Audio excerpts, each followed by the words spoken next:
Okay, we are live with Alexander Mercuris, and with us on the Duran, we have the one and only Larry Johnson. Larry, great to have you back on the Duran. Where Joe. can people follow your work? Though I am sure everyone is following your work, but just in case there's one or two people out there. Sure, sonar21.com or Larry C. Johnson at Substack. I will have those as a link in the description box down below, as well as a pinned comment when the live stream concludes. A quick shout out to everyone that is watching us on Odyssey, on Rumble, YouTube, and our Duran community, the duran.locals.com. And a thank you to our moderators on YouTube as well. Thank you for everything that you do. Larry, Alexander, let's talk about what is happening in Iran. The floor is yours. Well, indeed, and no one better to discuss it with than Larry. Can I just say that I think that Larry has been doing an absolutely incredible job over these last difficult weeks since the conflict began. By the way, he was already doing a brilliant job preparing us for what would happen during the war before it began too. I mean, many comments, much discussion on his invaluable blog, Sonar21, which I go to every day, all the time, as people who follow my channel will be well aware. So, we are very privileged to have this discussion with Larry today. And I get to say in advance, I think things are turning up pretty much exactly as Larry said they would. If the United States, if Trump was unwise enough to begin a war, expectations that the regime, as they call it, in Washington would collapse, would prove misplaced. Expectations that Iran had no air defense system would prove rapidly wrong. Expectations that Iran had exhausted its missile and drone arsenals would prove rapidly wrong.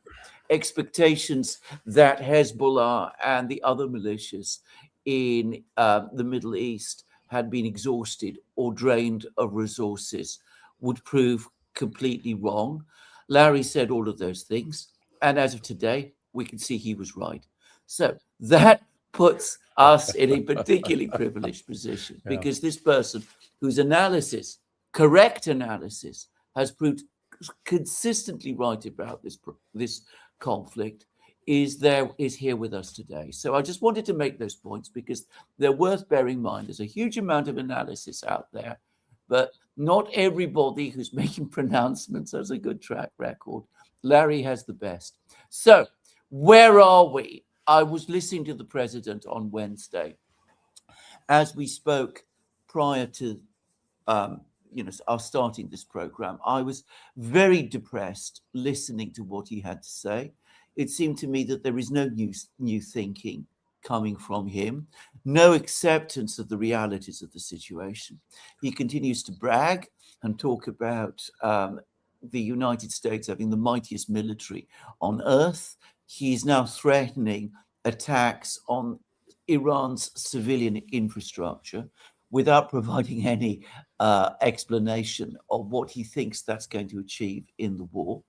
The Strait of Hormuz remains closed, at least closed to the shipping that Iran won't allow to pass through. Energy prices continue to rise. Where are we in this war? We need to have Robert Preston from the Music Man. We got trouble right here in River City. It's not gone as the establishment expected. And listen, thanks for your very generous comments. I mean, you guys are a daily must-watch for me, and you've had Jim Webb on and Alex for Reportify. Very, very important information that comes out. This is a mess. What did you guys think about Trump's demeanor when he spoke? Did it strike you as odd? It struck me as very tired. I thought he looked tired.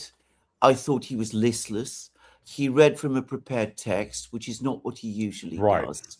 And it seemed to me that he was on the defensive that was my own take of it, but on not so far on defensive that he's prepared to change his approach, at least not up to now.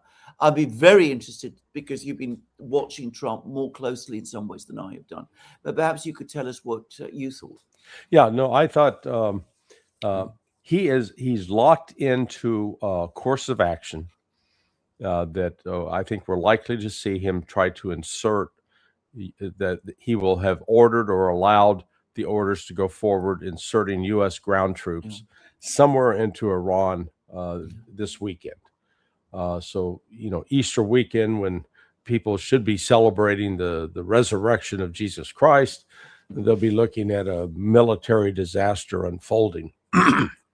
The problem, excuse me, the problem we face is that there is no rational, sensible military option that could be, carried out with respect to ground troops.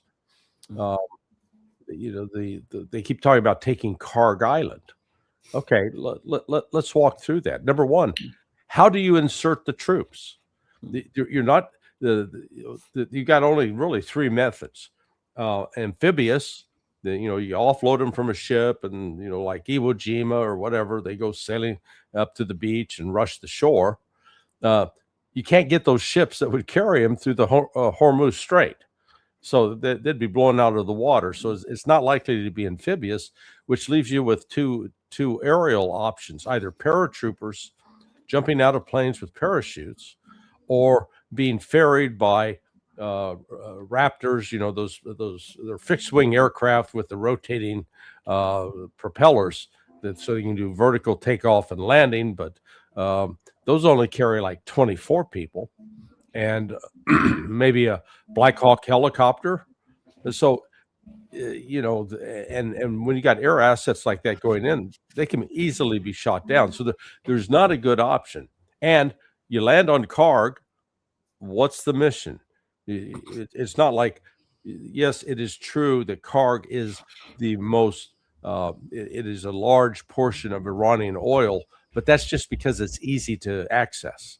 They've got 4 other terminals. That's not the only terminal.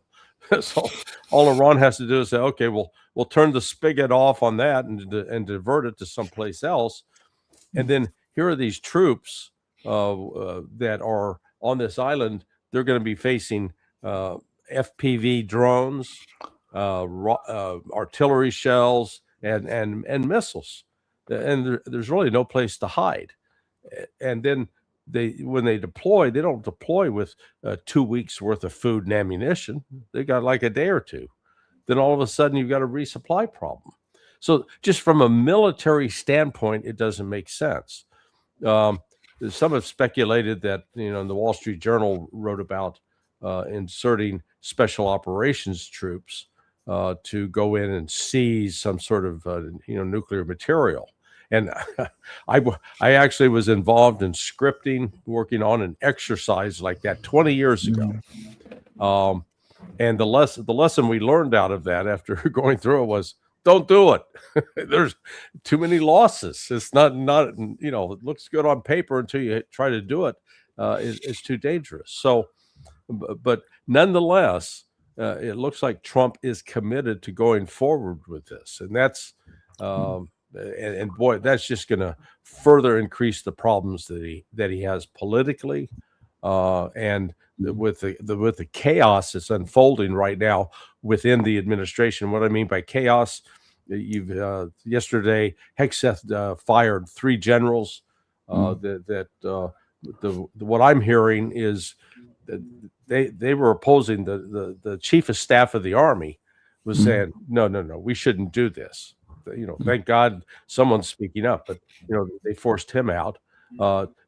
Pam Bondi, she's gone. And then the rumors, I was on a couple of programs last week. I jokingly said, the first scapegoat's going to be Tulsi Gabbard. And lo and behold, her name's at the top of the list of people that are being looked at to dump, getting rid of Tulsi, getting rid of Kash Patel. But the one that's really sort of concerning is Daniel Driscoll. He is the Secretary of the Army, friends with J.D. Vance, and apparently he is really distraught over what he's seeing that's coming. That they're gonna try to put troops on Iranian soil, and I think the odds are if they do that, you're going to wind up with American POWs. Which would be an absolutely dramatic thing. Now, I've spoken in several programs that I've made about the battle that overshadowed my childhood. Everybody was always talking about it. I remember it in the 60s and 70s, which was Dien Bien Phu. Mm-hmm. This is when, the French sent paratroopers way behind Vietnamese lines in the early 50s, expecting that they'd be able to resupply them from the air. The whole thing simply fell apart almost immediately. And it resulted in exactly the kind of things that you just discussed. People being taken prisoner, hundreds of men being taken prisoner, hundreds of men being killed. It was an absolute disaster for France. And by the way, it triggered a massive political crisis for France and the collapse eventually of France's colonial empire. And ultimately, France came back largely through the leadership of de Gaulle. But it was one of the huge events. And I have to say, a lot of what is being talked about, even the attacks on the islands, Kharg Island, other islands, Keshem, the Strait of Hormuz, I mean, they all have something of that quality about them. I mean, what you said about you can't sustain the forces there for very long. But I mean, this plan that I've been hearing about sending troops deep inside Iran to try to remove nuclear material. I mean, to me, that looks, I mean, it looks, I mean, the only way it could succeed is that if Iran's military, its ground military, is completely ineffectual. Right. Which, based on everything else we have seen, why assume that that is so? I mean, can it really be the case? And this is my question, I suppose. Can it really be the case that more than a month after this conflict started, there continue to be people in Washington, and by the way, in Israel too, who remain convinced that Iran is some kind of paper tiger and they can't fight back? Because that is the only way I can imagine that somebody would want to plan and execute on such a thing. Yeah, no reading of history. You go back to the U.S. encouraged and then backed invasion or attack on Iraq, on Iran back in 1980. And that 8-9 year war, it lasted to 1988.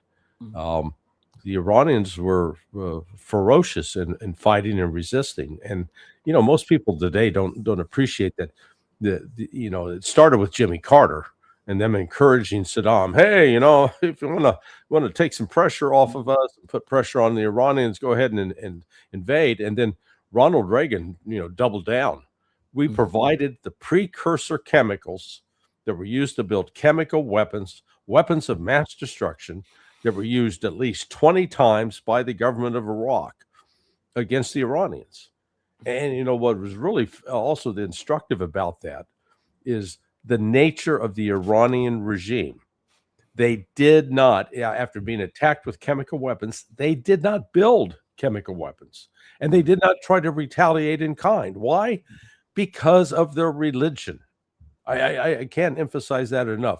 They have a commitment to that religion where they, other people say, "Oh, screw it, we're gonna fight back in kind." They wouldn't do it.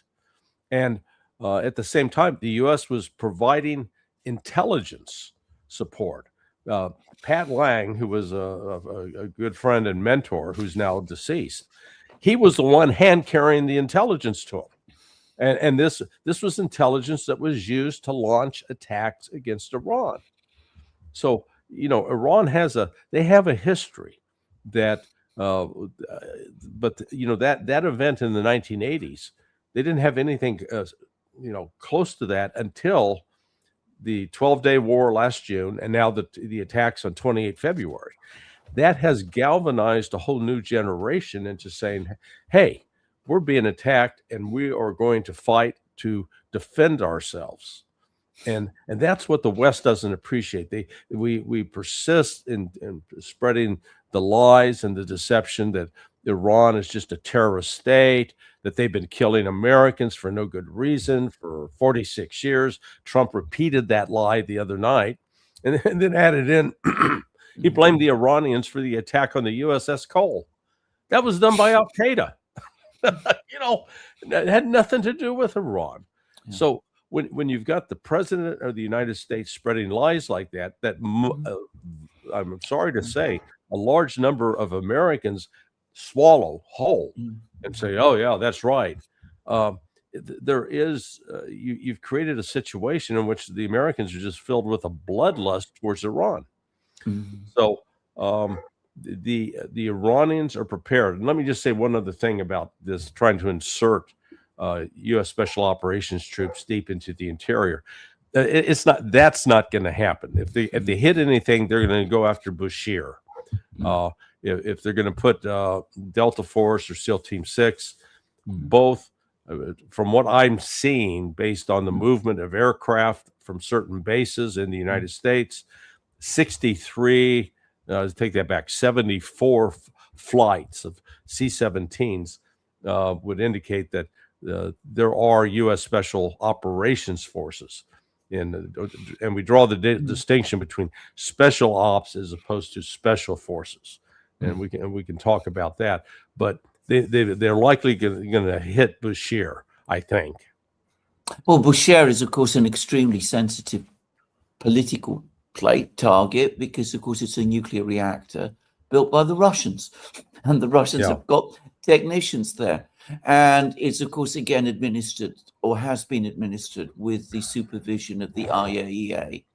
There is nothing about Bashir that suggests that it is anything other than an entirely civilian facility. Correct. I mean, there's nothing at all. So if you do conduct an attack on Bashir, even assuming it is successful, you will infuriate the Russians. Well, presumably they don't care about that.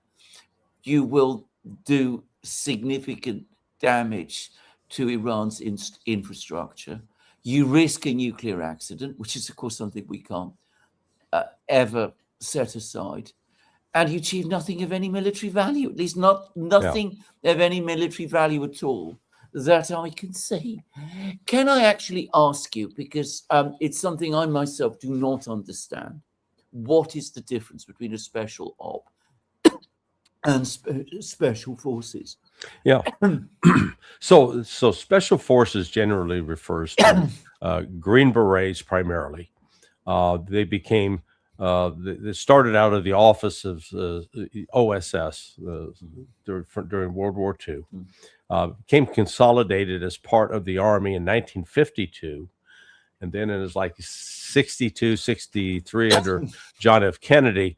They actually started wearing the Green Berets, and their job was to go to go behind lines, to train foreign insurgents, to live among the people, to speak their language, to eat their food. So it started off as, in Europe to go against the Soviets, but then they expanded it as the Cold War grew, and they would do what's called FID, foreign intelligence defense, but they would go behind lines and gather people up and train them. So there was no top secret activity. Special operations, though, is different. Special operations, with respect to the Army side, the pathways into that are either through Green Beret, they have a Green Beret tab, or Army Rangers, but they're selected into Delta Force. On the Navy side, you have the SEAL teams, but the elite, what they call Tier 1 is SEAL Team 6. So not all Navy SEALs are qualified or able to pass into SEAL Team 6. You also have the night flyers, night stalkers, task force, the special operations, aviation regiment, the helicopter guys. All of this used to be top secret. Now it's like it's all over Wikipedia. But the special operations forces are traditionally considered black, secret. They don't interact with the natives. They stay away from the natives normally. So within this, there's a couple of X accounts. One's called OSINT Defender, and the other's the Intel Frog.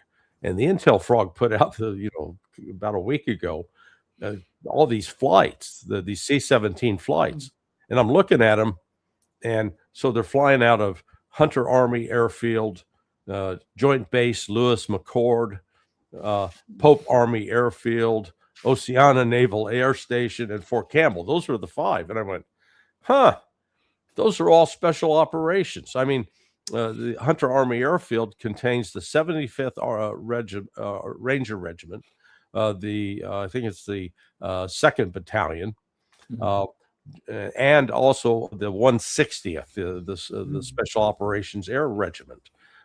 They fly the Delta Force and SEAL Team 6 around. Joint Base Lewis McChord, that's the 75th Ranger Regiment, 1st Battalion.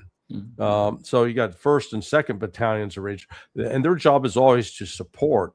Back in the day when I was scripting the exercises for these groups, we always, joke that whenever we did an exercise, we had to have an airfield seizure. That's what the Rangers would do. And, they'd fly in on a C-130. That's a plane with propellers. And as they land, they come down the ramp in the backdrops, and guys would come out on motorcycles, fully kitted up with all their, all the ninja gear, pretty impressive stuff. But you've got the tier 2 units support the tier 1 units, and there are a number of others on what they call the tier 1 level. Joe Kent, he was a member of one of those, which they call it Task Force Orange. But so when I saw all this movement, I thought, the only time you see that kind of movement, you're either doing an exercise or you're going to do something real world. This isn't an exercise. So just seeing that movement of these forces. Now, people should understand C-17, it's a large aircraft, but it can only carry 102, let's call them paratroopers or fully kitted out soldiers with combat gear. So when you say, okay, we've got 74, that means if those planes carried nothing but troops, that means you got a little over 7,000 troops that have been deployed forward. Some keep talking about 50,000. I don't see that movement. It's a much smaller force, and there's the danger, because I was fortunate when I started in government, and when I first worked at the State Department, we had a Navy SEAL that was part of the Office of Counterterrorism, a guy named Paul. Paul was the commander of the Hercules barge in the Persian Gulf back in 1987-88, during the war between Iraq and Iran. Iran tried to shut down the flow of oil out of the Persian Gulf, and the United States responded with a military force that was Navy SEALs on this floating barge that was off the coast of Bahrain. Now, and this shows you how the things have changed in 40 years. Because back then we could put a Navy SEAL contingent in there. Iran couldn't hit them with rockets and missiles. And the Iranians were laying mines, and the Navy SEALs were out capturing the ships, trying to counter it. Well, whole different world now. You can't do that. They'd be bombarded with drones if nothing else. But it's just a reminder that this has been going on now for 46 years, with the United States really as the aggressor and Iran trying to defend itself. But now we find Iran's in a position by closing the Persian Gulf, with the Strait of Hormuz, that there is no easy military solution. The military solution to try to, they talk about, we just launched military force and we'll lift the blockade. As long as Iran can fire a drone or a missile, that will remain closed. No insurance company in the world is going to back a ship sailing through there. And so what you'd be looking at is you'd have to secure an area of about 100 miles from north to south. And okay, how many troops do you need for that? Well, probably about 2 million. And how do you get those 2 million troops there? And you're not just talking about securing the coastline, you're going to have to go into the interior. None of it makes sense. And I'm just wondering why some general has not stood up and said, no, we're not doing this. And if you insist on doing this, I'm resigning. I'm going to go out and tell the public that you guys are crazy. I mean, a number of points. I mean, one of the things, firstly, I mean, you've described, thank you for explaining about the forces. The thing that immediately struck me is forces that must exist in relatively few number, but probably are extremely expensive and not easy to replace. So in this kind of situation that we are looking at, you're trying to achieve a lot of things with relatively few men. If you lose those men, it is a disaster for you, and you don't have enough to actually achieve what you're trying to do. I mean, it is a completely misconceived application of the actual force that these people provide you with.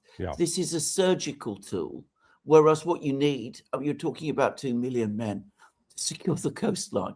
I mean, you don't want a small surgical force that you can't really afford to lose, and it would be massively embarrassing.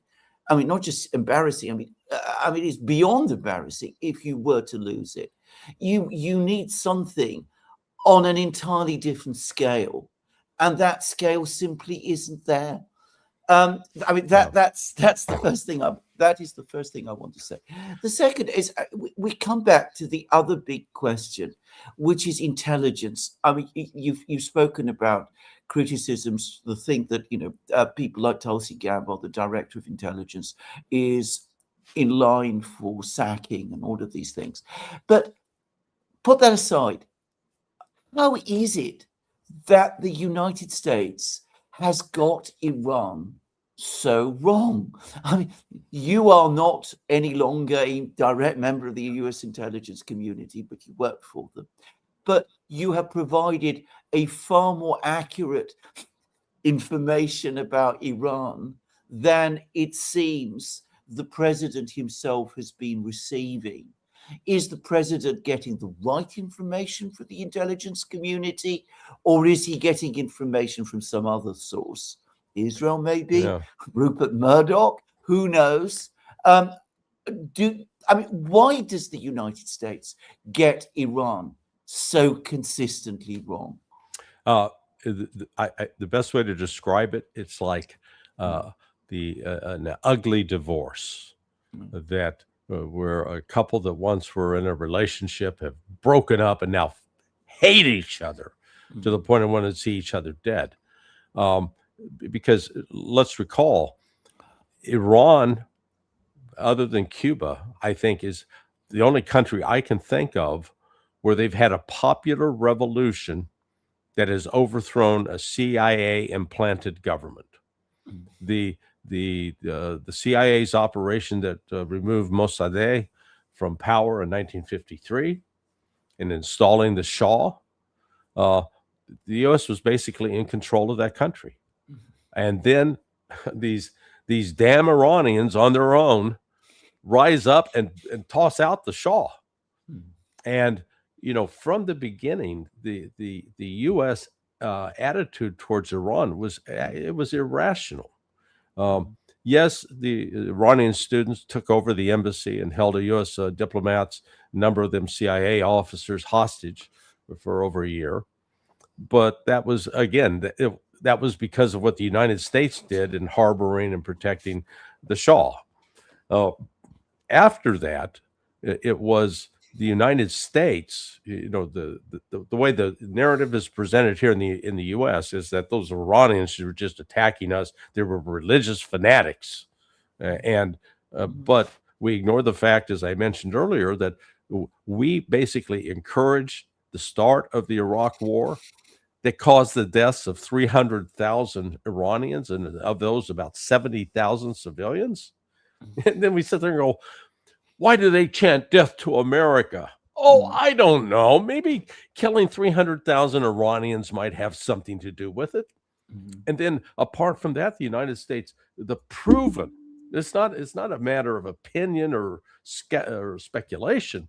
The United States has been funding the Mujahideen al-Haq, MEK, who is a terrorist organization. For God's sake, my own office at State, what was then called the Office of Counterterrorism, now it's the Bureau of Counterterrorism, they put them on the designated list as a foreign terrorist organization in 1997. But it was Hillary Clinton, Barack Obama took them off the list in 2012 because the CIA had been working with them for 8 years at that point. And they were carrying out assassinations inside Iran. Despite all of this, the United States continues to falsely claim that Iran is the #1 sponsor of terrorism. Simply not true. And it's not my opinion. All you have to go back is look at the annual report that's put out by the U.S. State Department's office and now Bureau of Counterterrorism. It used to be called Patterns of Counterterrorism. Now it's called Country Reports on Terrorism. They started that in 2003. And it shows that particularly since 2000, like 90% of the attacks that involve killing and wounding people are carried out by Sunnis that are not backed by or sponsored by or paid for by Iran. So despite all of that, the United States has convinced itself that Iran is this great, terrible threat. And, I think, if you will, within the bowels of the deep state, the issue now is that Iran and its critical role with respect to Russia and China is the future of BRICS. They got to try to destroy it, because if Iran's allowed to survive, its critical role within this new economic structure that's going to emerge it represents an existential threat to the U.S. financial system.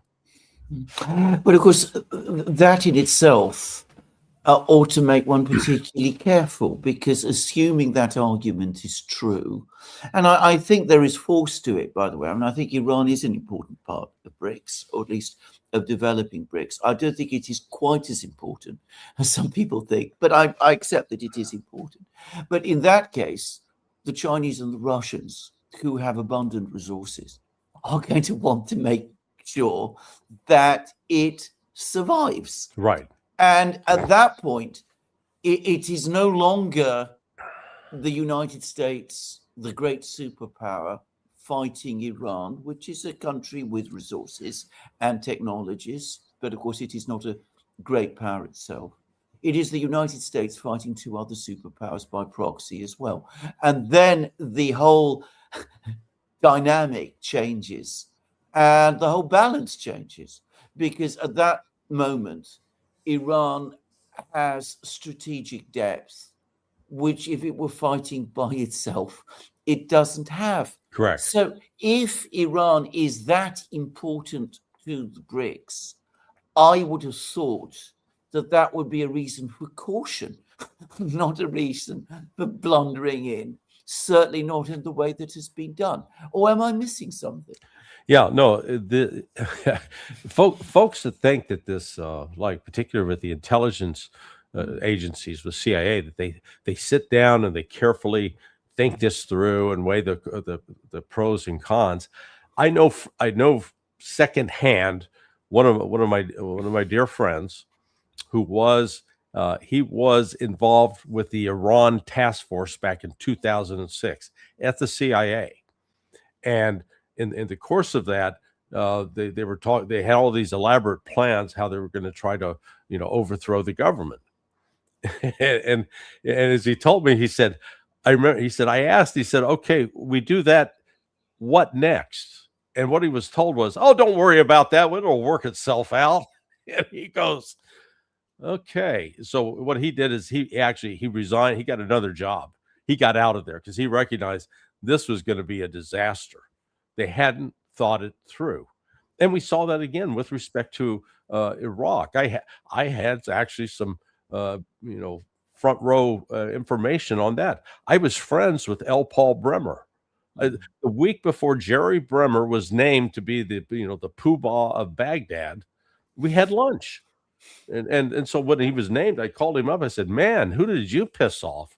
He goes, No. When the president calls, you got to say yes." And so I tried to connect him at that time with my friend Pat Lang, the one who had been hand carrying intelligence to Iraq. Pat had set up the Arabic. He established the Arabic language program at West Point. He was the defense attaché to both Yemen and Saudi Arabia. I mean, and then later on, he was the chief of the Middle East division at Defense Intelligence Agency. There was nobody better to deal with this. And Bremer was like, "No, I don't need to talk to him." I'm not making this up. It's astonishing that you get these people. And Jerry was he's a very smart, intelligent guy. He was a protege of Kissinger. But, the arrogance, the hubris, like, "I don't, you can't teach me anything. I know it all." That is what's infecting our policy right now. And it's being driven entirely by these ideological beliefs that aren't grounded in any kind of factual reality. Talking about factual reality, the president has been telling us for about 2 weeks that he's in contact with all sorts of people in Iran and is conducting negotiations. First question, true or false? Oh, yeah. My favorite meme is the cartoon. You got Trump laid out on a psychiatrist's couch and the doctor sitting there next to him saying, "Now, Mr. President, those two Iranians that you're talking to, are they here in the room with us now?" It's complete nonsense. They're not talking to Iran. And in fact, we've never talked to Iran. We've always talked to an intermediary. It was the Omanis. Now it's the Pakistanis.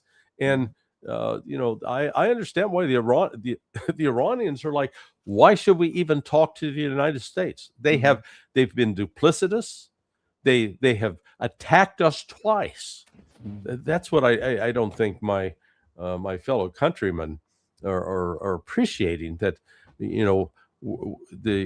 there's that the meme out of Charlie Brown cartoons where Charlie Brown would always try to kick the football. Lucy would say, "Hey, it's here," and then she'd pull it away. Well, the United States have become a malevolent Lucy, where we don't just pull the football away, we pull out a gun and shoot you.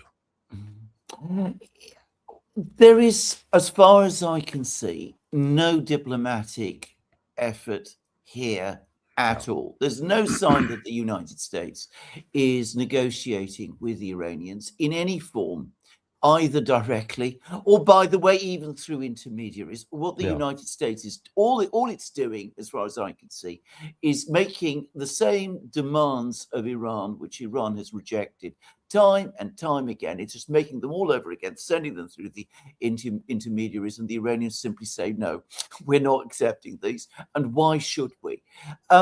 Will we eventually see negotiations?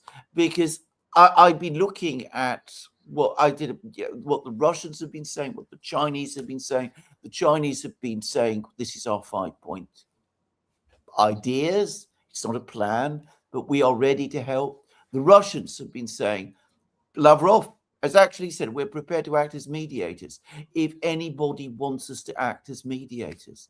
Are we eventually going to get there? Is this president capable of doing that? And if not, if this war goes on for many, many more weeks and months, if we have these disasters that we've just been talking about with these military operations, where does that leave us? I mean, no war can go on forever. How does this one end? Yeah, listen, I think this one will come to an end as a result of economic collapse. I would encourage the folks watching or listening now, if they haven't watched your interview with Alex at Reportify from yesterday, please do so, because I think he's exactly right about the particularly when you get into the whole monstrous derivatives market, that the economic fallout from Iran blockading the Strait of Hormuz is so profound that it will be the I guess the onset of an economic depression, a global economic depression that will finally compel the United States to say, okay, we got to do something to get this back open. I don't think Iran really realized how much potential power they had in blockading the Strait of Hormuz. They've talked about it in the past, and it's clear to me that I don't even think at CIA they actually ever sat down and did a full analysis to say, okay, let's look at this. What would this entail? What would be the implications? I mean, when that happened, and then I started digging into it and said, what's the fallout here? I was shocked. You say, who would have thought that helium, all the helium that's critical for making computer chips, that's a major source. Sulfuric acid, we always think of oil. Yeah, oil's important. I never knew about the fertilizer. The fertilizer, when you're talking, 1/3 of the world's fertilizer output comes from there. And then all of a sudden, you're going to look at the potential for famine and starvation a year from now because of the cutoff of that. So it's going to be that the economics of it are ultimately going to drive this, because the United States, what's happening right now as we're watching is the death of the post-World War II Bretton Woods system, the death of the petrodollar, and the rise of this new system that BRICS is setting up. And the Chinese are in the lead. And as both Alex noted, and it's been reported lately, that unlike in the past when you'd have a crisis, people with money would say, oh, let's go to the U.S. treasuries. Let's take our money to the United States. They're not doing that now. They're going to China. Hello, folks, wake up. We're in a new world. Absolutely. Can we actually talk about the Persian Gulf states, whose behavior has been most strange? I mean, they were reported before the war to be opposing it, except there's now very good reason to think that they were, on the contrary, encouraging the attack on Iran. Now, it's not been very widely reported, but the Russian media are saying that they've been trying to put together and get the Security Council to vote and pass a resolution authorizing military action to open the Strait of Hormuz. And that Russia, China, and France, by the way, are all saying no. Yeah. I mean, what exactly do the Persian Gulf states think they're doing in this situation? Well, they're dying. Look, I don't think, when this is all over, I don't think the United Arab Emirates will actually exist. I think it will have passed into history, because right now, roughly 85% of its economy is completely shut down. They don't have any way to survive economically.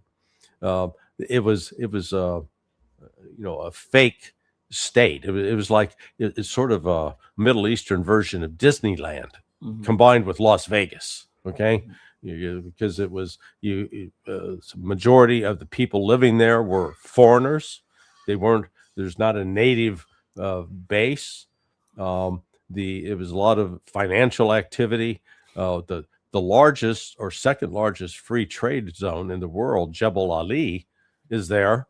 It's shut down. I mean, there's nothing coming in and out. They've lost that. They've lost real estate. They've lost the financial side. Previously, Iran was making payments for oil, even with all the sanctions, through UAE. Not anymore. They're doing it through China. So, and then here's, I think the ones that'll be hurt the worst in terms of their ability to survive, UAE, Bahrain, and Kuwait. Kuwait, I think, is going to be adopted again by Iraq. And only this time the United States is not going to try to gin up an international coalition to go in and take Kuwait back from the Iraqis. So Iraq will wind up with that. But the reality is there are only two states in that region that have democratic elections, Iraq and Iran. Everybody else are these monarchies, not the, just, family tribal groups. They don't have a political foundation. They don't have, if you will, a clientele that a sense of national identity. It's all artificially created. So they trusted and relied upon the United States. Say, okay, yeah, we're the United States. We got your back. Turns out that not so much. I mean, what I'm going to say, and I'm going to take a little bit of time because I think this is actually something that is important for people to understand. What I think we're seeing is the collapse of the Sykes-Picot system in the Middle East. And nearly everything that we are seeing in the Middle East and have become accustomed to in the Middle East is, in fact, ultimately a construct of the British and of the French to some extent, but mostly of the British. So Sykes-Picot was a deal done between Britain and France during the First World War when they divided the Ottoman Middle East between them. The French took Syria, which at that time included Lebanon, and they carved Lebanon out of Syria. And then the British took the rest. And the British parceled it out amongst various Arab families that they had strong relations with. So the Hashemites from the Hijaz were put in charge of Iraq and Jordan. The Saudis, who had a previous history going back all the way to the 18th century, but they were basically helped to take control of the Arabian Peninsula. The British agent there was a man called Philby, who was, by the way, the father of King Kim Philby. And the British then did exactly the same thing that they did in India. In India, the British controlled all of India, but the actual areas under direct British control were relatively, were about half of India, but all the rest were various princely states, and they found various families that they put in charge, and they did exactly the same in the Persian Gulf. So they found the Al-Thanis on all of these other places. They put the Al-Thanis in Qatar, another family in charge of Oman, another family in charge of... But these are ultimately, they're not actually societies, states, nations with very deep histories. Right. They are very much a product of colonial policy that the British had in the 1920s and 1930s. So it doesn't really go back that much, that far back as many people think. And it's, I think, because they are a product of this kind of imperial creation, that they have this psychology of dependence, which is that they go from one great Western power to another, which is the United States. Yeah. So sorry, that was a bit of an aside. No, that's me, but incredibly. I think it's useful for people to know. You have to live in the imperial capital in London to be aware of all of these things, of all of these backgrounds. So this leads up to the next point, because if Iran comes out of this the winner, it is the end of Western influence in the Middle East. Yeah. It's the beginning of the end of Western influence in the Middle East. I mean, all of these states, all these entities, they no longer have the master who will hold the strings of the puppets, which is what they are. And that is a geopolitical revolution. Yeah. Well, in fact, I would compliment the Iranians on their agility when it comes to dealing with propaganda and information warfare. The Russians we've talked about this before. The Russians are terrible at it. I mean, good God, they don't really do a good job of the information warfare. The Iranians are actually sort of brilliant at it. It's like, within hours of Donald Trump talking about bombing him back to the Stone Age, and Pete Hegseth saying the Stone Age. Arachi's out issuing this map, said, "Hey, that's a great idea, because here's the map of Persia back when the Stone Age." And it's like reaches over to Egypt and Italy. It's like the entire Middle East. So yeah, the Persians they talk about 6,000 years of history. Okay, they have that. Oman, or the United Arab Emirates, they were created in 71, 72, when Britain said, "Okay, here, you guys get together, and this is your country now." It's just an artificial creation. So they have no organic basis. And that I think Iran, I think, is playing this very smart, because they've now said, okay, we're going to treat the Strait of Hormuz like the Panama Canal. You want to come in? Great, you're going to pay a fee. And we're working with the Omanis. Hey, you guys got that side of the strait, we got this strait. I don't know what the deal is. I don't know if Iran will say, let's do a 60-40 split, whatever. But it's going to be a legitimate source of income for Oman going forward, where they don't have to just worry about exporting oil or something. So, and the Saudis, Qataris, and Kuwaitis, and the Bahrainis, they're going to have to make a choice.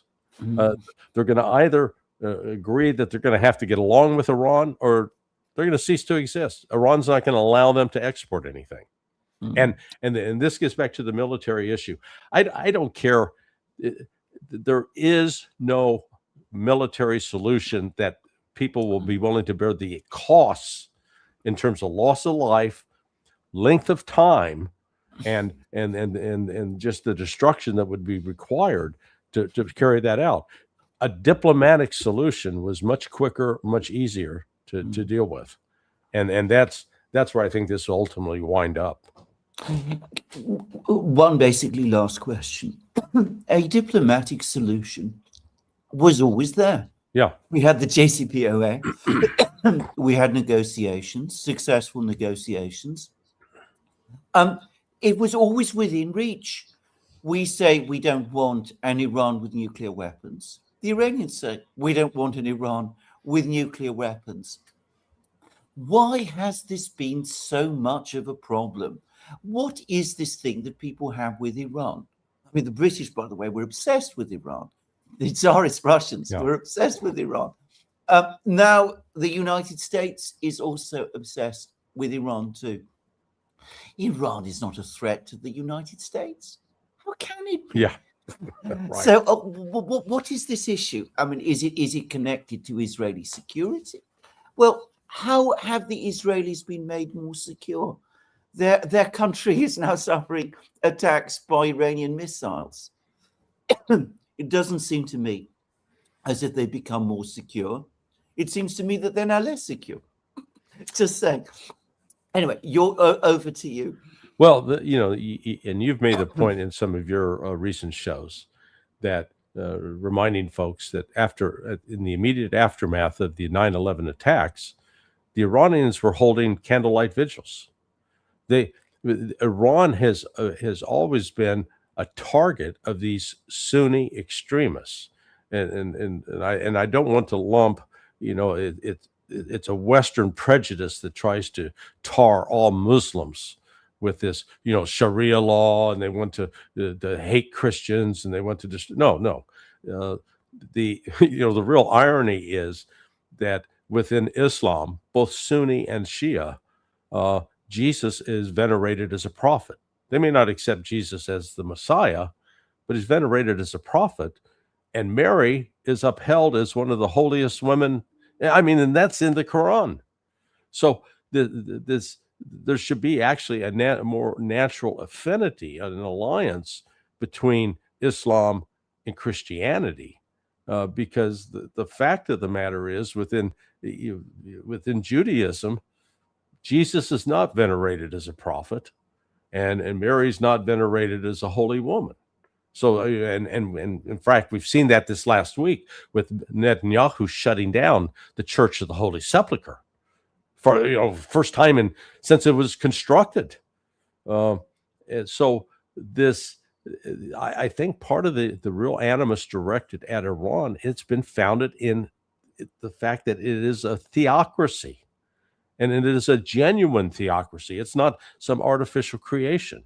And so the West hatred of that is I think, a driving force. It was the combination of, this was a popular revolution that threw out a previously CIA-controlled government and set up something that was independent that the West didn't control. And the colonial mentality that comes out of Europe, coupled with the, let's call it the new colonial mentality out of the United States, we couldn't tolerate that. How dare they? They toe the line, be subservient, and the Iranians weren't. And to top it off, they're pretty damn intelligent. I mean, I think that at one point they probably had more PhDs and more advanced degrees than most other countries in the world. And so as long as you're peppered with this propaganda that it's a terrorist state, that they're intolerant. I had a conversation 2 weeks ago with Yakov Rapkin. I don't know if you know who he is. He's a professor out of Canada, but he was born in Leningrad in 1946, raised in a Jewish family that wasn't religious, converted to Judaism later. But he's writes quite a bit on Zionism, and he repeats the phrase. He says the true Zionists are those who say there is no God, and God gave us this land.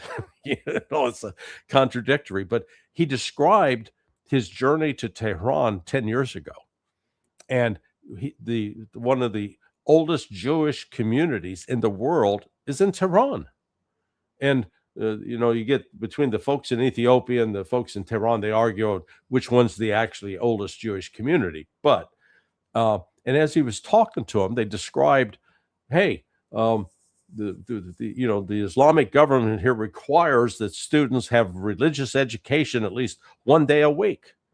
And he says, oh, so your kids are required to study Islam? And they go, no, the rabbi teach, the kids are required to study Judaism.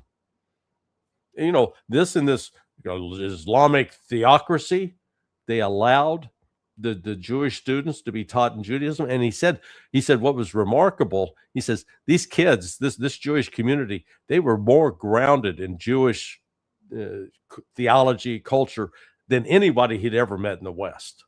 So again, it just goes to show you that this myth that's carried out that, they're killing Jews right and left because they're anti-Semitic. No, not at all.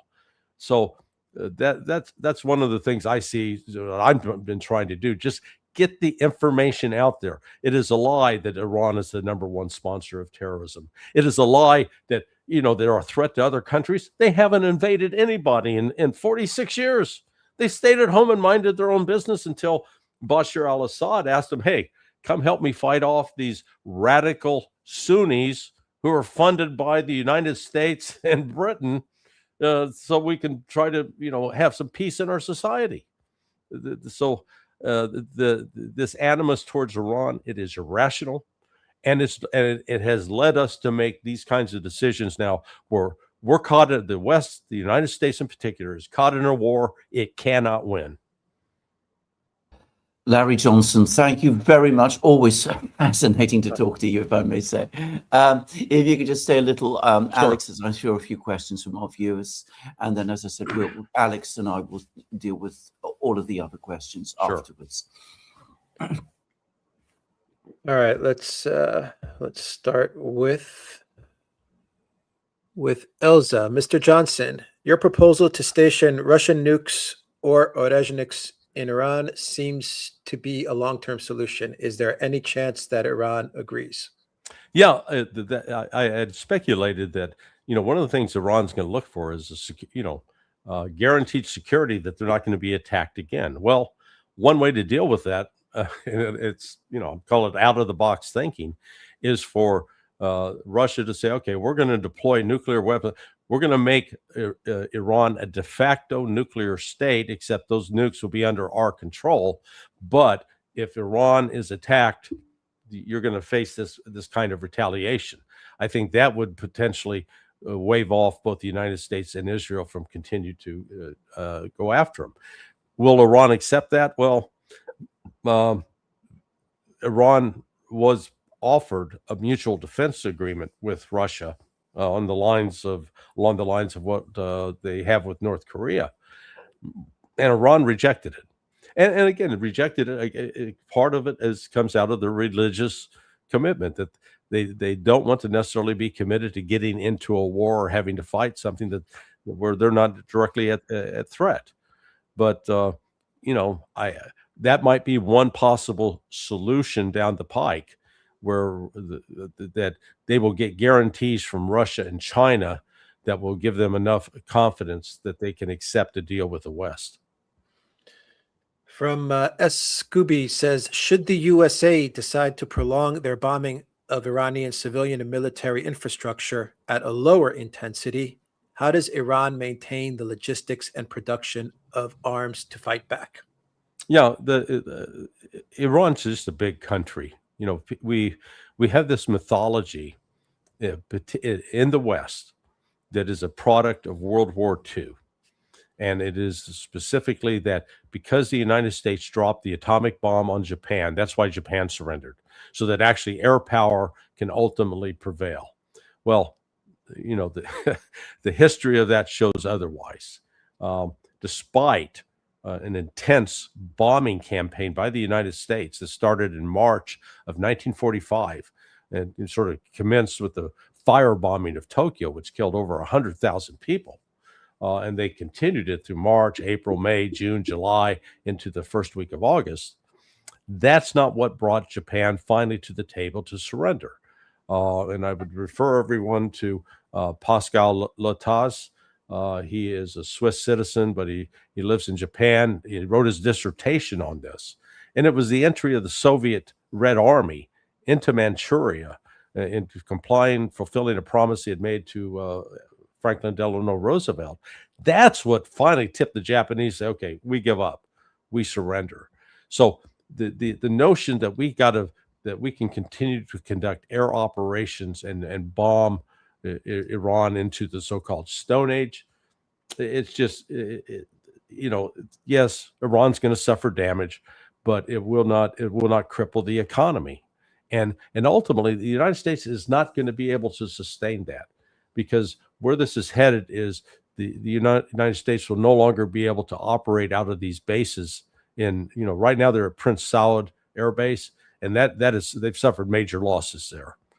They've gone a little bit to the west, farther to the west, to King Fahd Air Base, but once the United States is forced out, and that's going to be one of the critical demands of Iran in order to end this war, that the U.S. has got to vacate the Gulf states. No more military bases there. So I think the ability of the United States to sustain and those kinds of air operations is actually limited. From Nikos, Iran chose to respond by striking the allies of the U.S. Twitter loves seeing stuff explode, but they don't consider the consequences. Mm-hmm. Is Iran winning?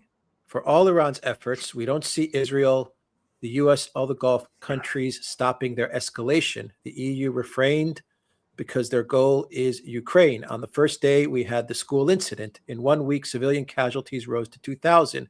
Meanwhile, Israel is destroying Iran as a nation. Iran, at best, will end up as a failed, destroyed state before the U.S. administration changes back to the Democrats and they leave. I guess it's a win. So is Iran winning, Larry? Yeah, no, actually not. Iran is winning. Israel isn't. Israel's in a real pickle. And if you read, Alistair Crook and his wife Aisling, they put out at least once a week a summary of the Hebrew press, the Hebrew language press, which really contains a whole different story. And one of their last reports was with the Israeli defense chief coming out and said, "Hey, red lights flashing, guys. We can't continue this." I think we're starting to get an indication of how much pain the Israelis are now suffering. Well, one, when they went back into southern Lebanon and restarted, it's deja vu all over again compared to 2006. Losing 21 Merkava tanks in one day. That was about 4 or 5 days ago. Other days they lost 8. According to Alistair, the numbers are actually now up over 100 total. The Israelis are suffering losses that they can't replace. They don't have some factory that's just cranking out Merkava tank after Merkava tank. And the sort of one of the indicators that they are starting to, that this has become a problem is that Fox News was allowed to report the other night about the barrage of missiles that was hitting Israel. Because in the past, in the previous 4 weeks, hardly a word was said. Oh, no, those Iranians, they're not causing us any damage at all. Now they're starting to sing a different tune. It's clear that Iran has a more well-defined offensive campaign than does Israel. Iran methodically wiped out the U.S. radar systems, 13 of them so far. And, we're talking radar systems. Several of them cost more than $1 billion a piece. Some of them cost $500 million. And, we saw some news reports this last week about they destroyed an AWACS, the E3. The reason that AWACS is in theater is it's trying to compensate for the loss of those ground radars. And at the same time, what Iran has done is they have depleted the U.S. air defense systems. The THAAD and Patriot missile systems, they're depleted. They don't have any kind of inventory left.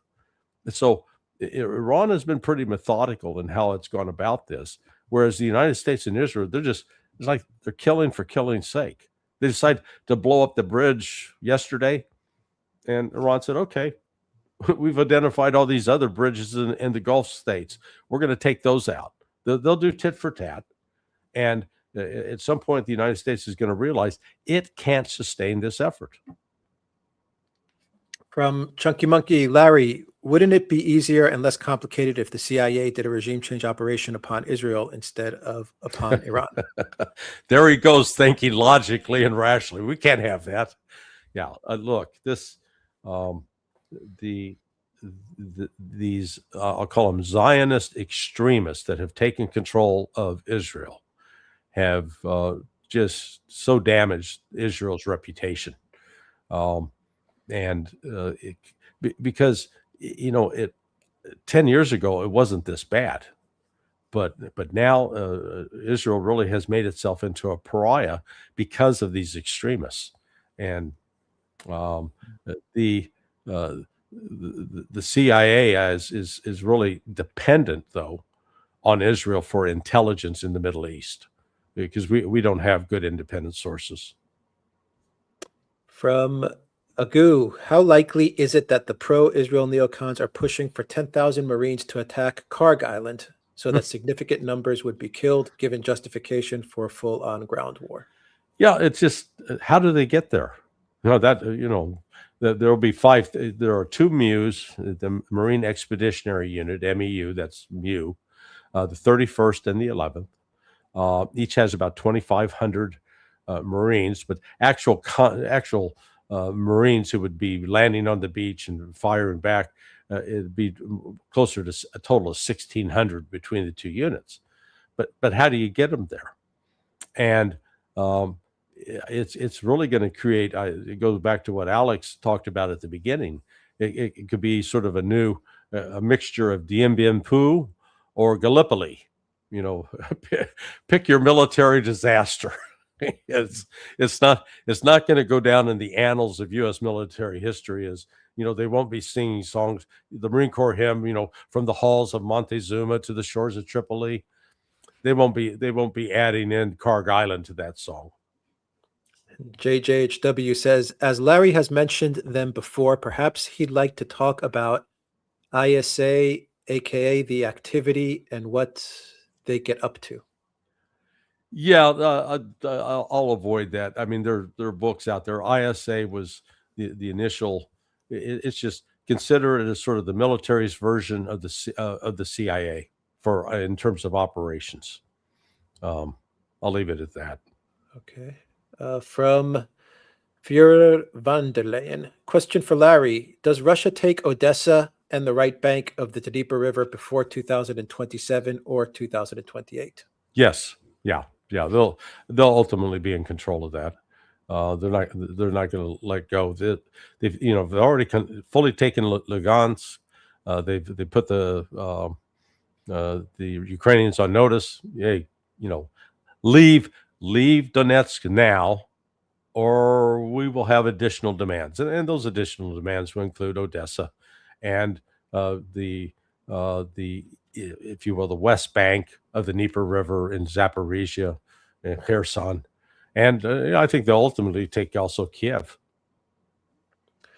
Trixler4 says, what's the objectives with U.S. soldiers dying in Iran now? They're going to trade in yuan anyway. U.S. bombed Middle East, now biggest producer of oil, LNG. Yeah, you saw Trump in his speech, the odd speech the other night, say that the United States produces more oil than China and than Saudi Arabia and Russia combined. I went, huh? No, actually, combined, Saudi Arabia and Russia produce more oil than the United States. But this, I don't think we can give enough emphasis to the dramatic realignment of the international financial order that is underway. People forget that the establishment of Bretton Woods, that took about 3 years for that institution to become accepted. What's happening with Russia and China right now is this growing realization that they don't need the West, and that they can create alternatives. Particularly, one thing China's doing right now is countries that have U.S. debt, they're taking that U.S. debt, converting it into renminbi, so the Chinese currency, they're buying actually Chinese debt, and the Chinese are offering much more favorable terms. And so all of a sudden, in the past, the United States could use that the debt relationship with a lot of countries to pressure, coerce, and control, and which has now created this backlash where countries are seeking to get out from under that kind of control of the United States. And the Chinese are they're much friendlier to deal with on that front. Mama Alaska says, thank you, Alex, Alexander, and Larry, for your tireless efforts. Mr. Johnson, in your opinion, how likely would it be for my grandsons and U.S. men to be drafted? I don't think that it'll happen simply because it would be toxic politically. There was, Trump. I don't know what they were thinking. At least George W. Bush, when he decided he wanted to invade Iraq, made a big public relations effort to convince the American people that, we got to do this, And there were lies convincing folks that Saddam Hussein was somehow involved with 9/11. George H.W. Bush, in going into Iraq back in 1990, again, built up the public support. There was none of that this time. They didn't even take time to try to build some public consensus for it. So without that, there is still a strong backlash about people being compelled to enter the military for senseless wars. So yeah, I don't think they may want to try to do the draft, but I don't think it politically would fly. Kankles 32 says, could Larry discuss The Fired Generals by Pete Hegseth? Yeah, this is it's not just the general. So what I'm hearing is at least the chief of staff of the army was opposed to putting any ground forces into Iran. He was arguing that it was bad. What we're seeing in firing these three generals is what I call further politicization of the U.S. military. there's a difference when you create basically a Praetorian Guard, which is what I think Pete Hegseth is about. And I mean, describing it as a Praetorian Guard is you turn the military into a political instrument of the current president, that they are there to support the president's political leanings, not to uphold and defend the Constitution. Then going back to Roman times, the legionnaires, they were there to fight for Rome, not for a particular Caesar. Whereas, and what we've seen, this didn't start with Donald Trump. I think it really started in earnest under Barack Obama.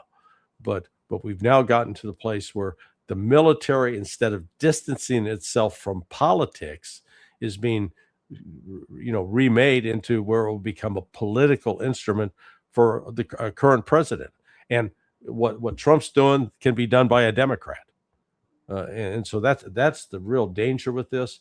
What's unfortunate is we'll see what happens in the next day or two. I would hope that chief of staff will come out and speak forcefully about, no, we can't afford invading and putting troops on the ground in Iran, to really force a debate.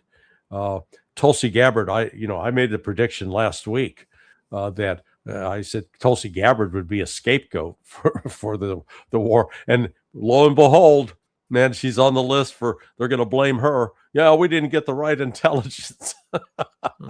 She should have followed Joe Kent right out the door. That was her chance to speak up and say, no, Iran is not an imminent threat. Instead, I was shocked when she claimed that it wasn't her job to talk about what is an imminent threat or not, that it was up for Donald Trump to decide. Excuse me, that's why intelligence analysts exist. That's their only reason to exist, to say, hey, the house is on fire. Let's call the fire department. Latoshka also asks, hello, gentlemen. I'm curious, what does Larry think about the recent ousting of Army Chief Randy George?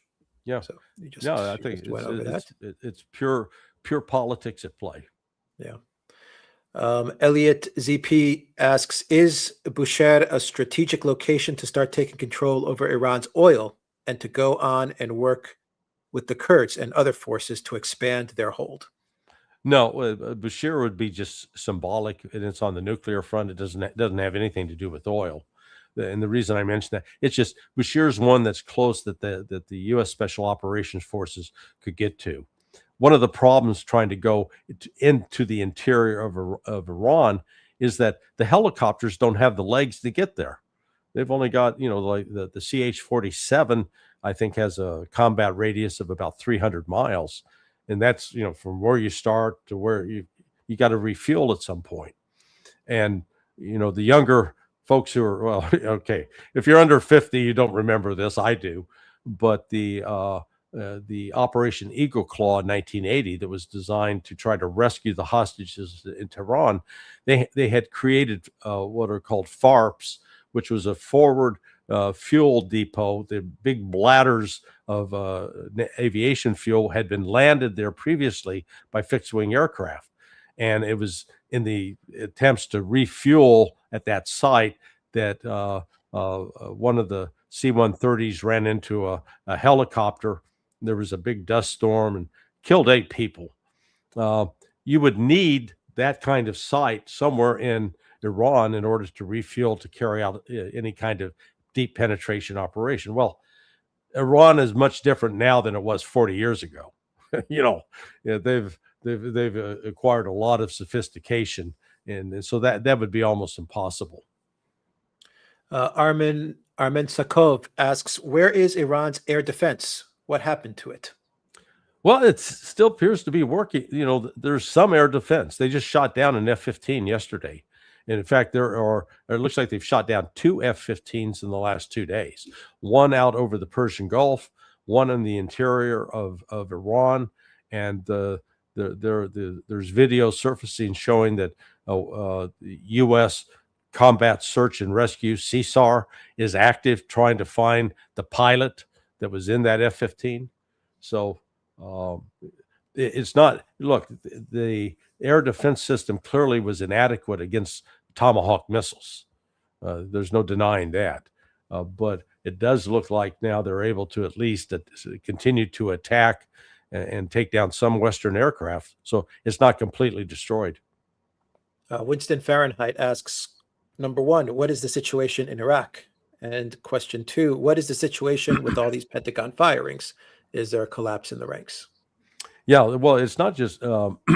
I think what's going on is the bad polling, the terrible situation that the Trump administration is in politically is starting to penetrate the White House, because it's not just the firing of the general. You know, getting rid of the generals is the furtherance of the politicization of the military. The reports are that Daniel Driscoll, the chief of staff, the Secretary of the Army, that he's going to be fired, and it may be either firing or resigning, because he's apparently very upset. He is a combat veteran, and he's very disturbed at with this potential for the Iran operation. But on top of that, you've also, there's a broader change underway within the Trump administration. They, got rid of Pam Bondi. They've gotten rid of Kristi Noem. Kash Patel reportedly is on the chopping block. Well, he should be. This Secretary of Labor, a Hispanic lady, a mutual friend of ours described her as she's an alcoholic chasing young guys around the office. So I think that Susie Wiles, the chief of staff, realizes that they're in trouble. And, Time Magazine reported yesterday, and I think it's an accurate report, that in the past, Trump was shielded. He was only being told all the good information, basically being lied to. Now he's starting to get the ugly truth, and he's not a happy camper. So there's chaos. There's chaos in Trump land. Let's put it that way. Jeff Bickford asks, would you please explain in simple terms what actually motivates the powerful, and who do what they will to execute the war and their hatred on Iran? Is it money, oil, BRICS, Israel, Epstein? I don't think it's the Epstein. I mean, the Epstein may be a factor, but no, this is the long term is you got to get somebody who's in charge of the government of Iran that's going to do what the United States wants in terms of controlling the oil and gas, as well as undermining Russia and China. The ultimate objective here is to take down China, and Russia again is seen as a key player in that regard. Because I can't tell you the number of people, very smart, educated people, who keep telling me, I don't see how Russia can continue to hang out with China. I mean, they're going to have a collision. They're not ideologically disposed to get along with each other. I go, stop it. That's just, they ignore the fact that there's a history with Russia and China. World War II, the then Soviet Union, they were supplying the Kuomintang and the communists to fight the Japanese. So please, but again, it's always looked at in that context that Iran is a component. You take down Iran, take down Russia, then you go after China. That persists within the bowels of the deep state. Elza asks, Larry, any thoughts on the mission to the moon? And will the moon be renamed Trump Moon?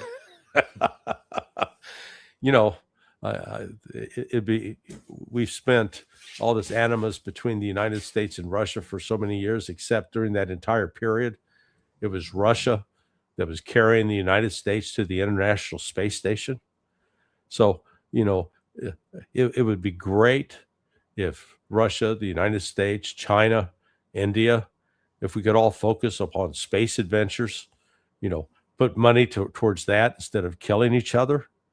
I can dream the impossible dream on that. That would be the best alternative. The Dark Truth AI asks, hi guys, Larry, did you know George W. Bush and real Joe Biden had ancestors from one country in the Balkan? or it's not true? I know nothing about that. From Fyodor van der Leyen, question for Larry. Because of the amount of classified information that DNI is privy to, it's not a job that you can just quit unless they let you. No, I'll call it the myth of classified information. I remember on the first day at CIA, September of 1985, when we were finally introduced to classified information, and just the way my mind works, the song by Peggy Lee went off in my head. Is that all there is? Is that all there is? It's really more when you get into the classified information, it's more about how it's collected, what the collection systems are. That's what was more important to protect. But in terms of a lot of the so-called classified information is just some of it's just it's Captain Obvious material. Natalie asks, Mr. Johnson, what are the best books to read to better understand the Iran war and how the CIA works? Thank you for your recommendations. I don't have a book offhand to recommend. In fact, I've been actually looking around for one that actually tells the truth, because so much of it is written from the standpoint of portraying Iran as this terrorist state that is involved with killing people around the world, and unfortunately, I don't think there's really been what I call an honest history of that relationship written, and I've been thinking about trying to do it. Garland Nixon says the Trump administration has effectively collapsed. Well, we could hope. It is Trump. The trajectory he's on right now suggests that come fall, the Democrats will take both the House and the Senate. If that happens, then it'll be up to the Democrats to figure out what their strategy is. Some anticipate that they will then immediately go to try to impeach Trump. Well, if you impeach Trump, you get J.D. Vance. Well, I think a lot of Republicans would be happy with that. Oh, thank God, we finally got somebody who can think rationally. If the Democrats are smart, and I know that's a stretch to assert that, and I'd say the same with respect to the Republicans, you'd want to keep Trump in place, because the last thing you want is to have J.D. Vance come in and actually demonstrate some competence. It's better to have the chaos and the circus that Trump puts on to further reinforce the voters that we can't have any more of this. Eli Karaki says, hi, everyone. Appreciate your great work. Question for Larry. Do you see the end of Zionist control in the Middle East? I'm hopeful. This is, I think Israel has stretched itself to the breaking point, and that there's their attitude that they could kill their way out of this, I think is going to crumble.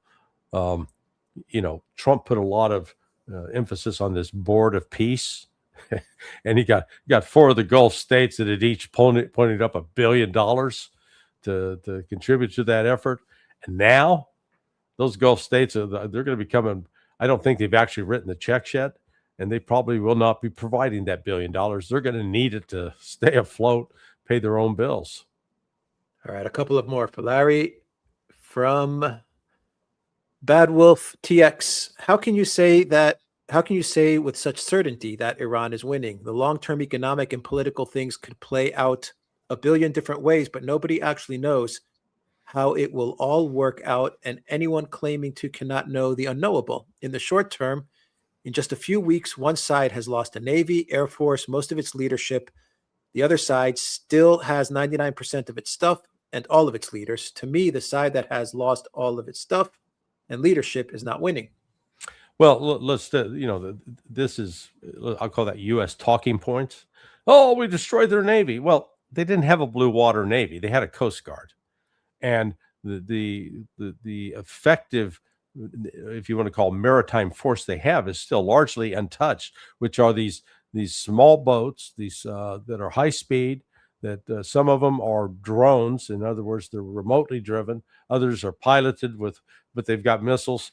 So they can effectively shut down, or they have shut down the Persian Gulf, and any attempt to try to take them all out is difficult. So that, and the Air Force, Iran was never considered an air power. They wisely decided, are we going to spend money on a bunch of combat jets that could get shot down, or build these missile cities where we can fire missiles at will throughout the Middle East and the West can't stop us? That's what they've done. So their actual army is intact. So this, why I say they're winning, they're controlling the world economy right now. They've got the world economy in a chokehold.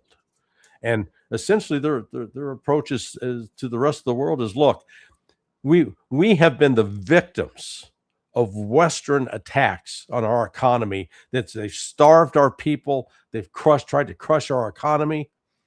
So if we're not going to put up with that anymore, and if we're going to suffer, you all are going to suffer. And if you don't want to suffer, then come with us, and we're going to change the situation.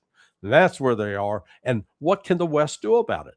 The United States, it can't send its aircraft carriers closer than 200 miles to the shore because they get blown up. So, and just as happened with the Houthis ran the United States Navy out of the Red Sea. Iran is in a much more capable position. Land forces? Sorry, the world has changed. 23 years ago, the United States had the luxury, because Iraq did not have a ballistic missile force, did not have drones.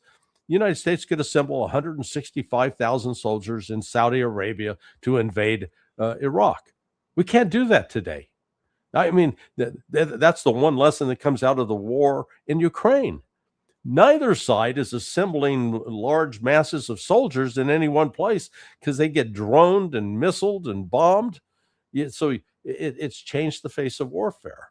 So I think Iran actually, they're taking some blows. There's no denying that, and they're suffering damage. But they still, in my view, they have the strategic control of the situation, and they're showing it. Every time they get hit, they hit back.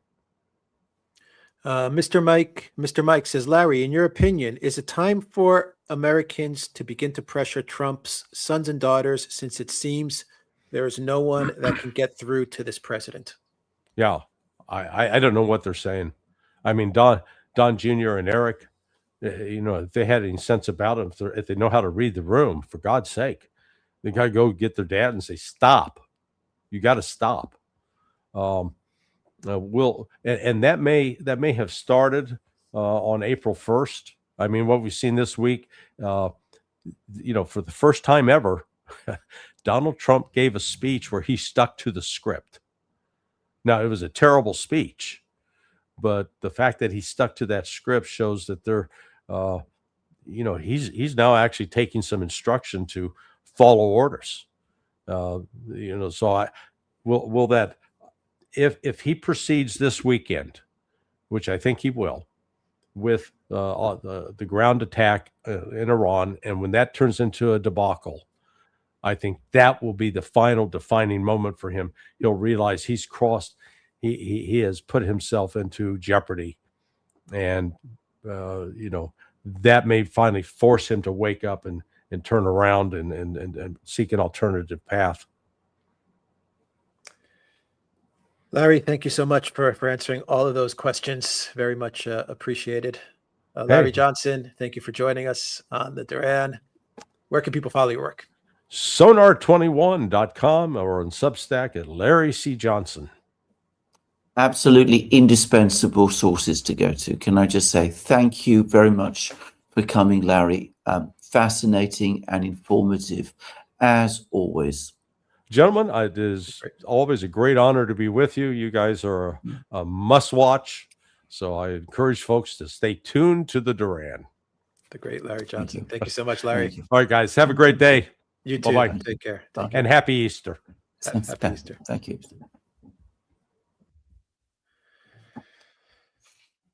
Okay. Let me rewind back.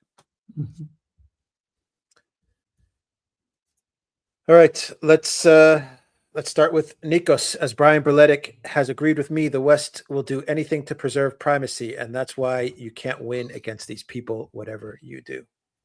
Oh no, that is obviously wrong. I mean, people can be determined to preserve privacy, but that doesn't mean they will be successful. I mean, that is overstating things hugely.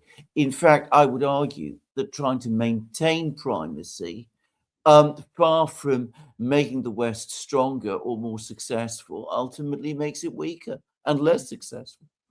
Commander Crossfire says, we are going back to the moon, just a flyby, but still counts. I thought it would be Russia or China, but the USA pulled it off again. Congrats. Well, good for them. Where And do- I would say this: I'm old enough to remember the first time it happened in 1968 with Apollo 8, I think it was. And I remember how dramatic it was. It was incredibly exciting. And in my school, we were all talking about it. So, congratulations indeed. Haruko, thank you for that super sticker. Nikos says, Iran has the opportunity to not be nuked because it's a vanity project of the Zionists. For the neocons, their hatred for Russia is greater than Iran. Out of this war, Iran becomes unlivable and Israel is damaged. The U.S. remains intact because, despite economic consequences, war isn't on their soil.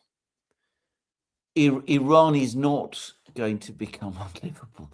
That never happens. I mean, can I make a very quick point? I mean, yes, there's been a lot of damage and a lot of destruction meted out on Iran, and this is something I have studied exhaustively in the past, and it applies to Ukraine and it applies to every other war.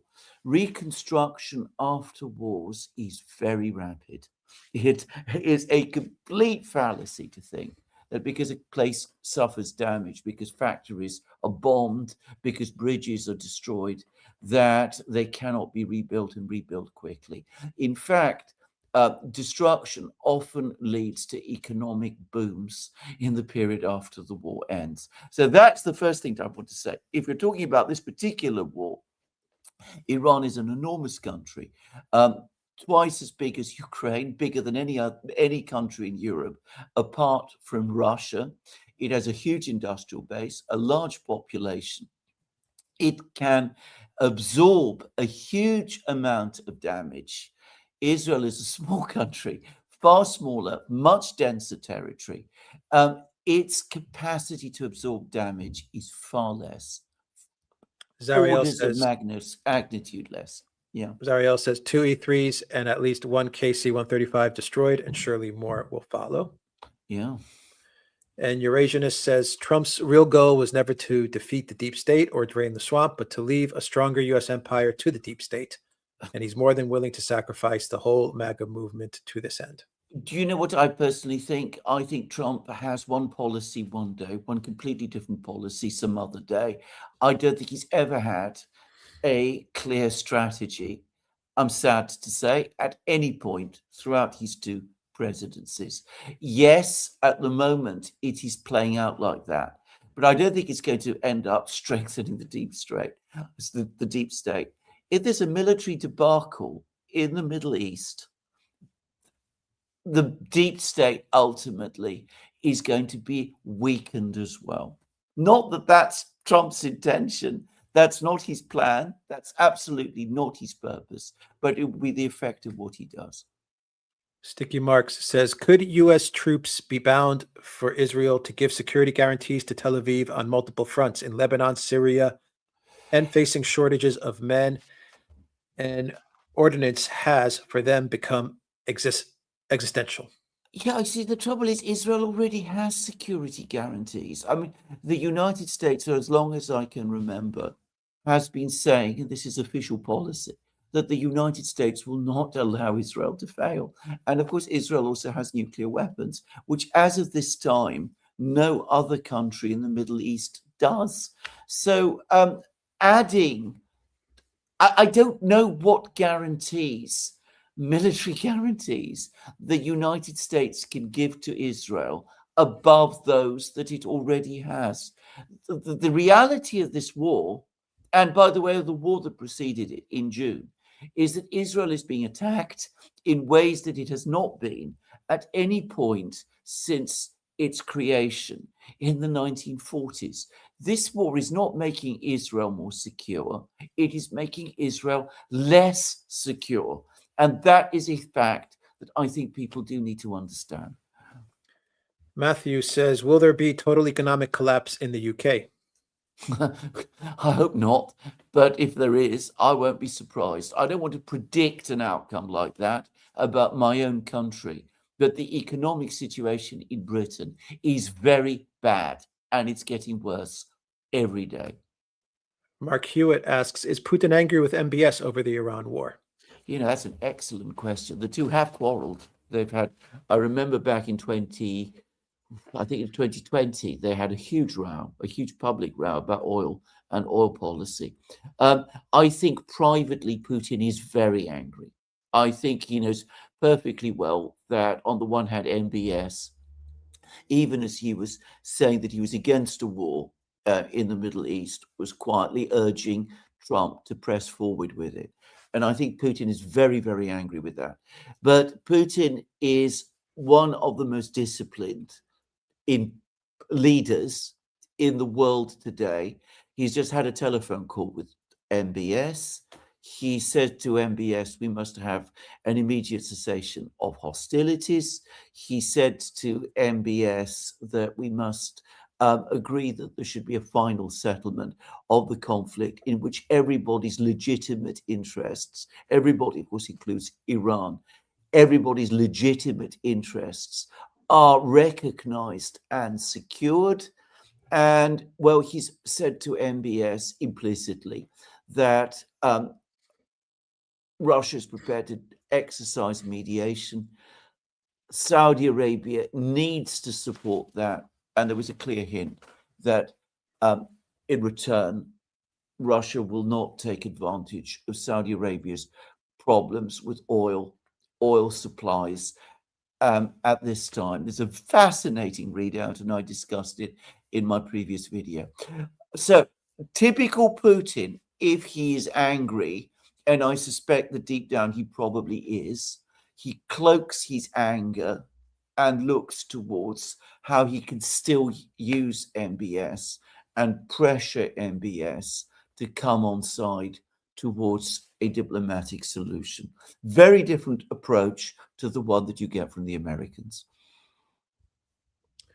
From Nikos, now I'll criticize Russia. It pains me to say, but Putin has been bluffing his way with the SMO, thinking he can contain the war in Ukraine only. The Western leaders are insane and willing to fight Russia in a World War III nuclear war type scenario. So they called his bluff. And that's why Russia lost. Putin has given up. The only way to stop the West from striking Russia is nuclear weapons. And he didn't understand this when he began the SMO. Ukraine and the West managed to win by showing they can hit everywhere. They can do anything and destroy Putin's image and trust in the government. United Russia will lose the elections and Putin will end up a lame duck president, and people are hyping up Medvedev, but all he does is statements. Well, can I just say, I mean, I think that is entirely wrong. And I think you've been reading far too much of the Western media. I know there's a narrative out there that there's war weariness in Russia. I've just been looking at the opinion polls. And by the way, just to anticipate, we've done a long discussion with the Russian expert, Gordon Hahn, looking at all of this. And the clear conclusion is that Putin's position domestically inside Russia remains completely stable, that there is no internal crisis. His popularity, his overall popularity, is not affected. Yes, there is considerable criticism. Yes, there is criticism of some of the policies that the central bank in particular has been following. There is always debate and discussion about Russia, but there is no internal debate. And as for Russia losing and Ukraine and the West winning, where do you see this? I mean, there are admittedly drone attacks, but those drone attacks that the Ukrainians are conducting are, I mean, I can say this actually quite definitely, ineffectual. If you read everything else that everybody is saying, and it's true, Russia is now in a stronger position than it has been for many years. Oil prices are rising. The Russians are going to benefit from that. They are in pole position in terms of global relations and arms supplies and funding to Ukraine are dwindling away. I mean, the Russians, as of today, look in a much stronger position than they did even a month ago. So, where you could see the Ukrainians and the West winning, I am completely unable to understand. Just saying. Nico says we also must admit that Russia is losing on the ground. The air defense depleted due to the strikes. 40% of the Russian oil exports are offline. Gerasimov and the Russian MOD are bullshitting us. We see Ukraine strike ships in Vyborg and Turkey. They used NATO territory to strike refineries. Russia will enact force majeure. Meanwhile, their strikes on Ukraine do nothing. Ukraine has electricity and their people don't stop fighting Russia. With Britain joining Sweden and France in seizing ships, they have blockaded Russia. The only way to stop that is war with Europe and its consequences.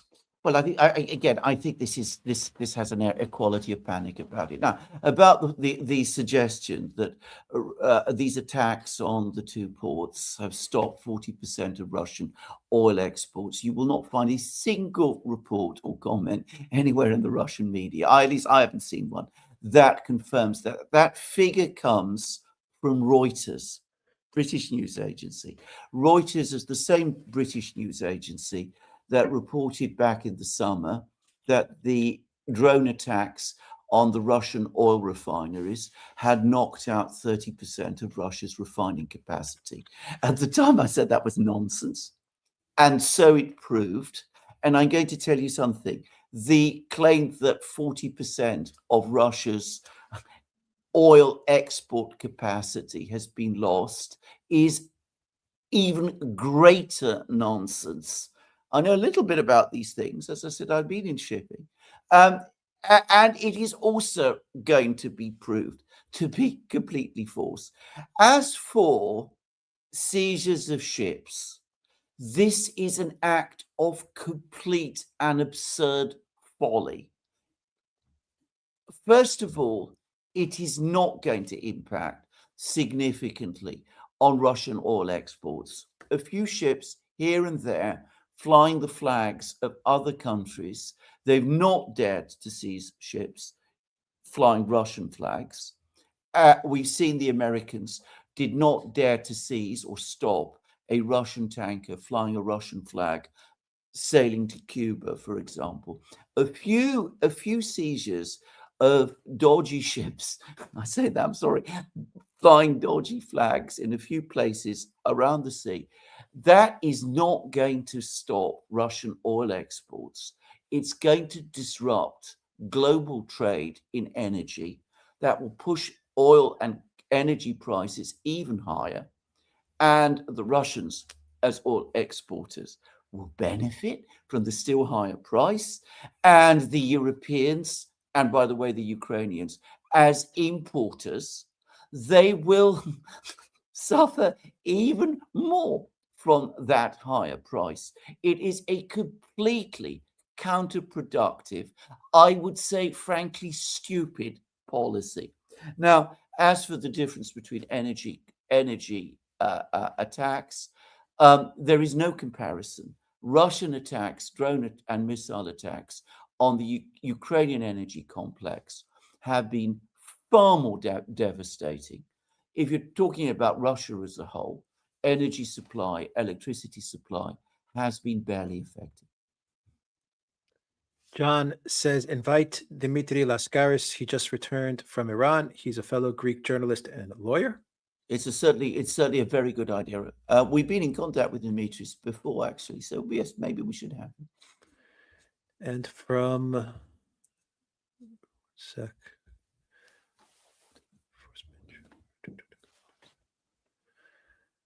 It's all out of order. Not surprised. Yeah. I mean, whilst you're looking, I mean, just the other thing again about going back to what Nikos was saying. I don't know where the Ukrainians are gaining ground. By the way, either. I mean, I've just been looking at all the latest information, both from Ukraine and Russia, and it seems again it's the opposite. And the big story in Ukraine at the moment is massive recriminations over a disastrous counterattack close to Pokrovsk, which ended in well, it ended appallingly. So I mean, I just make these points. Nikos, you must not let yourself be over influenced by some of the things that you read in the Western media, where I suspect you're taking many of these stories from. Nico says there's war fatigue in Russia. Russian correspondents say that casualties have increased due to Starlink, and grinding down Ukraine doesn't work. Keep saying this is the generation of TikTok. You can't have wars for 20 years without understanding the consequences. They demand to nuke Europe. The Russian economy is terrible. Jobs and businesses are being lost, and volunteering is dying. I see more will in Ukraine than Russia. Let's admit it. This is the West's great weapon, making nations hate their enemies and willing to follow the U.S. everywhere. We see this in Ukraine and the Gulf. There is no evidence of substantial war fatigue in Russia. As I said, the opinion polls tell a completely different story. We did a program about the Russian economy about a week ago, and we discussed the situation with interest rates. There's been more commentary about that since. People are saying interest rates will have to be brought down faster. I'm sure they will be. Again, I simply don't recognize this picture that you are describing. And yes, there are some commentators on various social media platforms in Russia who like to be very critical of the Russian government and of the Russian military, but they are not representative of general opinion at all. Again, we've done a program with Gordon Hahn, who has his finger on the pulse, both in Ukraine, by the way, and in Russia. I would suggest you watch it, and you'll get a completely different impression of the actual situation. Chunky Monkey says a question for Alex C. What does the Duran mean? Good question. The excellent question. It's a question I've often wondered myself. One day, maybe Alex will divulge it. Yeah, maybe soon. Nico says, in conclusion to my long point, if you aren't willing to cause nuclear war like the West is, you can't win against these people. The hatred for Russia is insane, and either they'll submit or fall. And Duran, if you still believe these people won't cause nuclear war, remember that a genocide happened on live TV and no one stopped them. Well, can I just say something? I mean, I think we should be very, very careful before urging any country, Russia included, to threaten or begin nuclear war. My own personal view, and again, I would suggest that you watch this program by Gordon Hahn, which we did with Gordon Hahn. I think that the balance in this war has been steadily moving further and further towards the Russians since 2023, when the Ukrainian counteroffensive failed.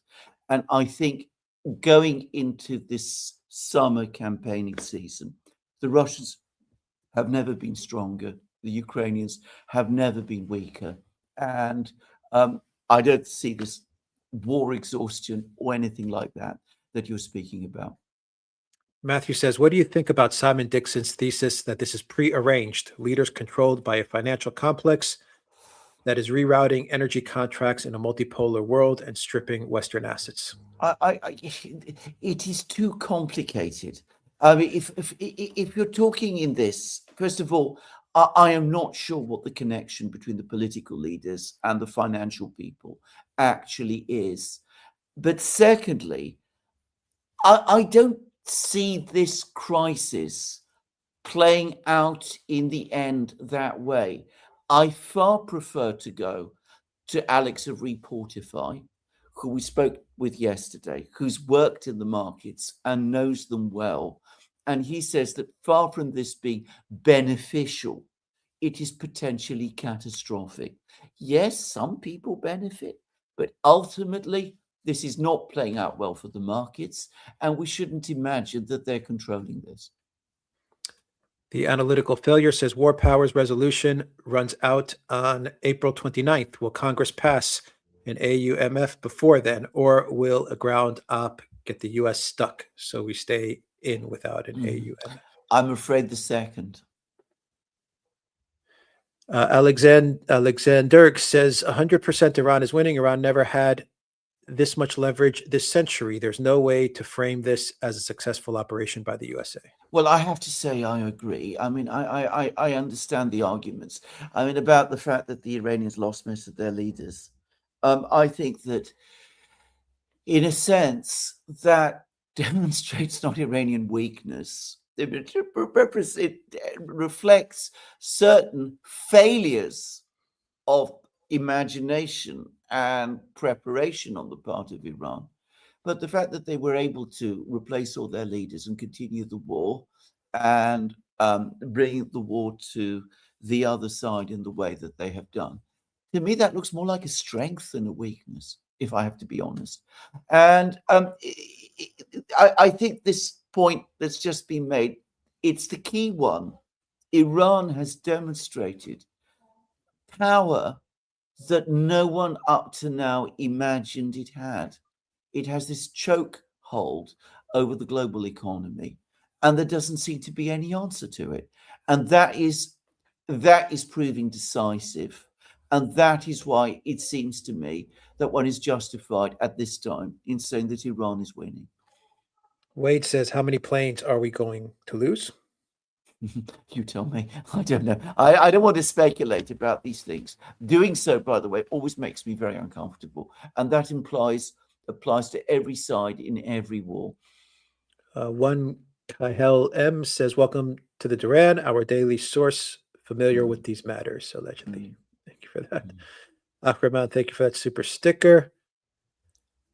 Trixler4 says, what's the objectives with U.S. soldiers dying in Iran now? They are going to trade Iran. Larry answered that. I think absolutely, yes. Answered that.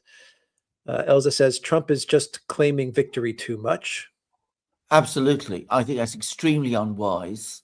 I think he should stop doing it. I don't think he will. I don't think he can. Temperamentally, it's impossible for him. Michael in Taiwan says, my friends here in Taiwan is immune from an energy crisis because allies will supply energy to keep semiconductor production flowing. Your thoughts? No, I don't think it's true. I think that there are critical shortages of materials, like especially helium perhaps is one. And I think that as these shortages intensify, what we're going to inevitably see is a general scramble for some of these materials because countries, governments have no alternative to do that in order to keep any part of their economy functioning. Taiwan is perhaps in a slightly better position than some other Asian countries. But I was seeing that the president of South Korea, another critically important country, and another country, by the way, which makes very high-end semiconductors, is now talking about rationing, calling on people to use energy as little as possible. South Korea looks like it is being very badly hit at the moment. And Japan, the Japanese Prime Minister Takaishi tried to call Putin to get help with oil. She was asked by the officials in the Kremlin, you mean oil at market prices or oil applying the oil price cap? Takaishi said oil at the level of the oil price cap. The Russians said, well, in that case, Mr. Putin is otherwise engaged. And the call never went through. And the Japanese, again, are trying once more. They're trying to send a delegation to Moscow. And the Russians, again, are saying that. So, there's going to be a cascade effect. But sooner or later, everybody's going to be affected. Taiwan will follow, where Japan and South Korea already are.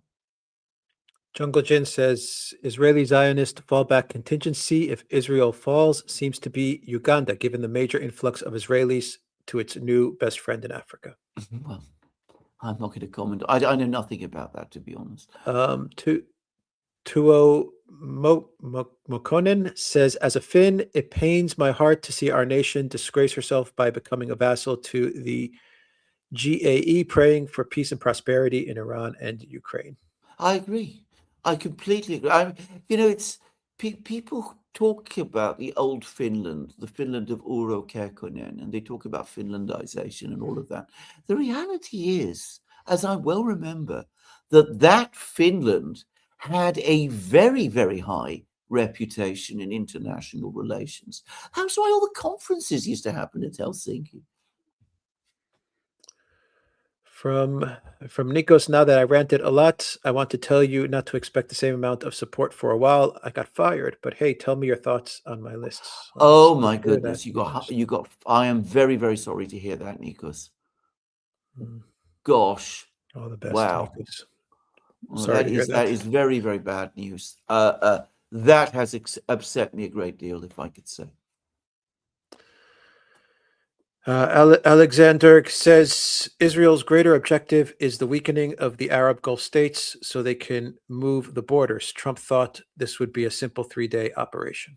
Well, I agree. I absolutely agree about the second. And I think you might be right about some Israelis in relations to the first.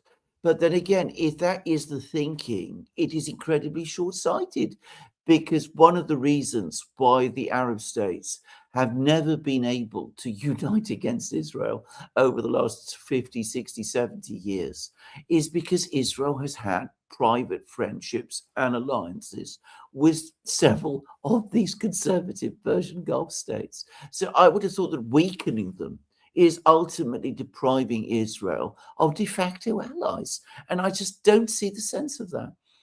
Flight of Arrows says, willingly or not, sweet isolationism is upon us.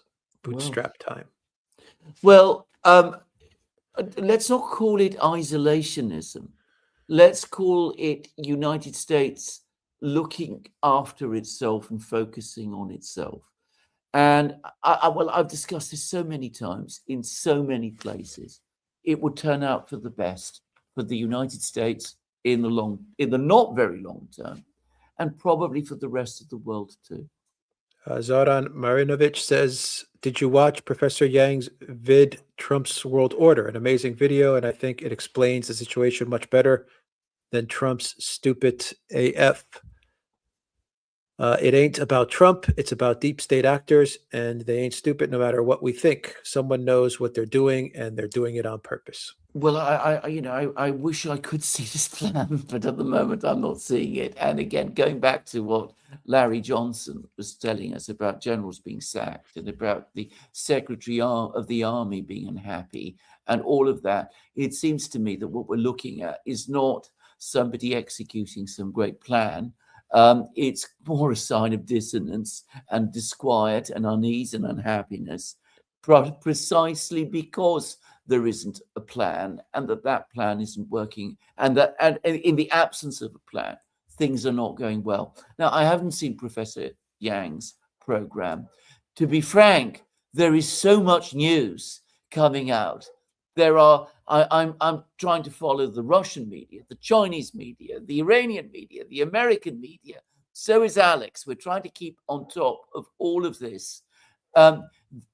There just aren't enough hours in the day to follow every single program in that way. Elza says, how come the Western politicians are in Kiev almost daily, but they haven't been to Israel or the region during the last month? I thought Putin was the greatest threat. Well, some of them obviously think so. By the way, again, going back to some of the earlier comments, I mean, there is deep gloom, I know this for a fact, in London about the situation in Europe and in Ukraine at the moment. I don't personally believe that NATO is about to fall apart or the United States is about to walk out. I don't see how that can be done. But certainly there is deep gloom that the Americans have got themselves into a situation in the Middle East, which takes them away from the focus, the overriding focus on Russia, and that the situation in Ukraine is deteriorating fast again. And I think that is the general sentiment here. My M2X says, as we take the exit onto the on-ramp to World War III, it's good to have folks like Larry and others to give us rational analysis. Absolutely, here. Hero.2y says, is Duran finally going to call out strikes on Iranian civilians as war crimes? Well, we just have. We did a whole program 2 days ago in which we extensively discussed the issue of war crimes. And Alex asked me questions about some of the things that Trump is saying. And I went into the legal weeds, if you like, and discussed the legalities of this and pointed out that, yes, these do look like war crimes. And over the course of that program, we both wondered why American generals and American officials faced by these situations, trained as they are not to obey orders that involve committing war crimes, are not standing up and talking and pushing back against them. And well, perhaps, and this is maybe a good sign, since we made that program, we now see that there is argument and dissension or signs of it within the military. And perhaps it is related to this very thing. Celestius says, in Washington, Trump is less criticized for launching another stupid war than for being unable to sell it. So there will be many concerns about his fitness to be president. You know, there are many comments. You're not far wrong on this. There is criticism about starting the war from some quarters. Some of this criticism, by the way, is not made in good faith. It's made by people who have actually been campaigning for this very war that has been going wrong. But overall, you're absolutely right. And I have to say this, there does seem to be more disquiet that he isn't selling the war properly than that he's conducting it at all. Vincent says, before the Duran, have either of you considered just not following the news entirely? Ignorance truly is bliss, at least temporarily. Sometimes it is. In the evenings, after I put my children to bed, my wife and I put our children to bed, I give myself an hour listening to music, reading ancient history, which is my favorite thing, and trying to think of other things than this. Arak of Norway says, U.S. crushing the world economy to survive USD death. Well, there's actually a comment that's been made by, I think it was actually Lavrov, that, because everything is falling apart in terms of Western leadership, Western hegemony, there is a kind of attitude that bring down everything else as well, bring down the entire structure of the world down to conceal the fact that you are falling. It was Lavrov, actually. I discussed it today in my program, which hasn't yet gone out, but which will later. But I mean, I don't know how strong that kind of nihilism really is amongst Western leaders. I hope not. Alexander says, with the Strait, Iran will not be sanctioned again.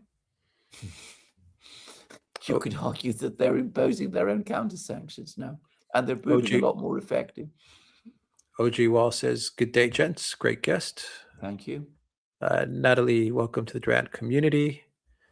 Elliot ZP says, weren't they talking to Kamal Karzai, pronounced Karzai?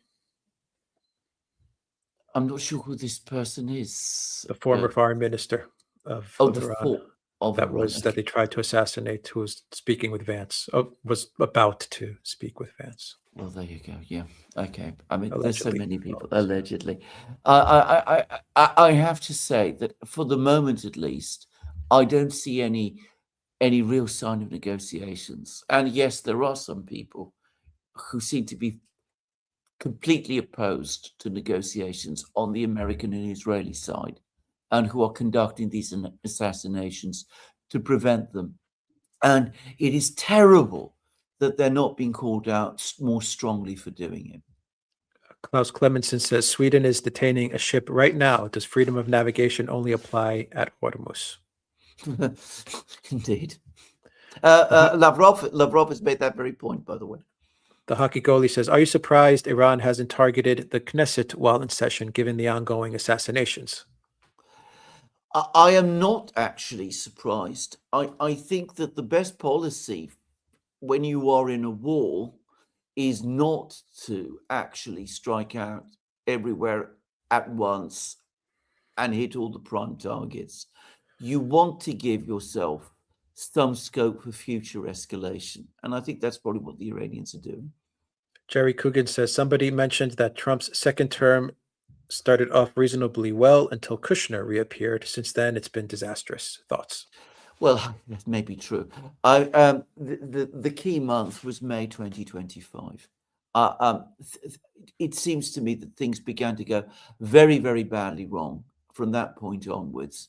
I think it was about then that he lost Elon Musk, by the way. Just saying. Sterile Neutrino says Dune was inspired by Imam Shamil's rebellion in the Caucasus in 1836, recounted by Leslie Blanche in 1960. But now I can destroy the spice for real. Oh, goodness. I didn't know that, by the way. I didn't know that there was that connection. Okay. Between the book, the science fiction novels and the Shamil rebellions. Well, insurgencies may be better than rebellions, resistance in the Caucasus. The literature, by the way, those wars in the Caucasus produced are astonishing, from people like Lermontov and Tolstoy himself, by the way, who fought in those wars. And they're a textbook of how, after a war, reconciliation can be actually achieved. Just to say. Madeline Takem says the USA is losing Iraq by all evidence so far. I've heard the same, that the Americans are in fact hurriedly pulling out of Iraq, and that it's becoming very dangerous for them. Elena Diaz says Russia and China want peace, but how can it be peace with Israel expanding now in Lebanon? Peace would require Iran to betray Lebanon and Palestinians, wouldn't it? Well, always bear something in mind. For the Russians and the Chinese, ultimately what they always pursue is their own interests. So they see what Israel is doing, they may disapprove of it, but they're not going to put themselves at massive jeopardy simply on the strength of disapproval.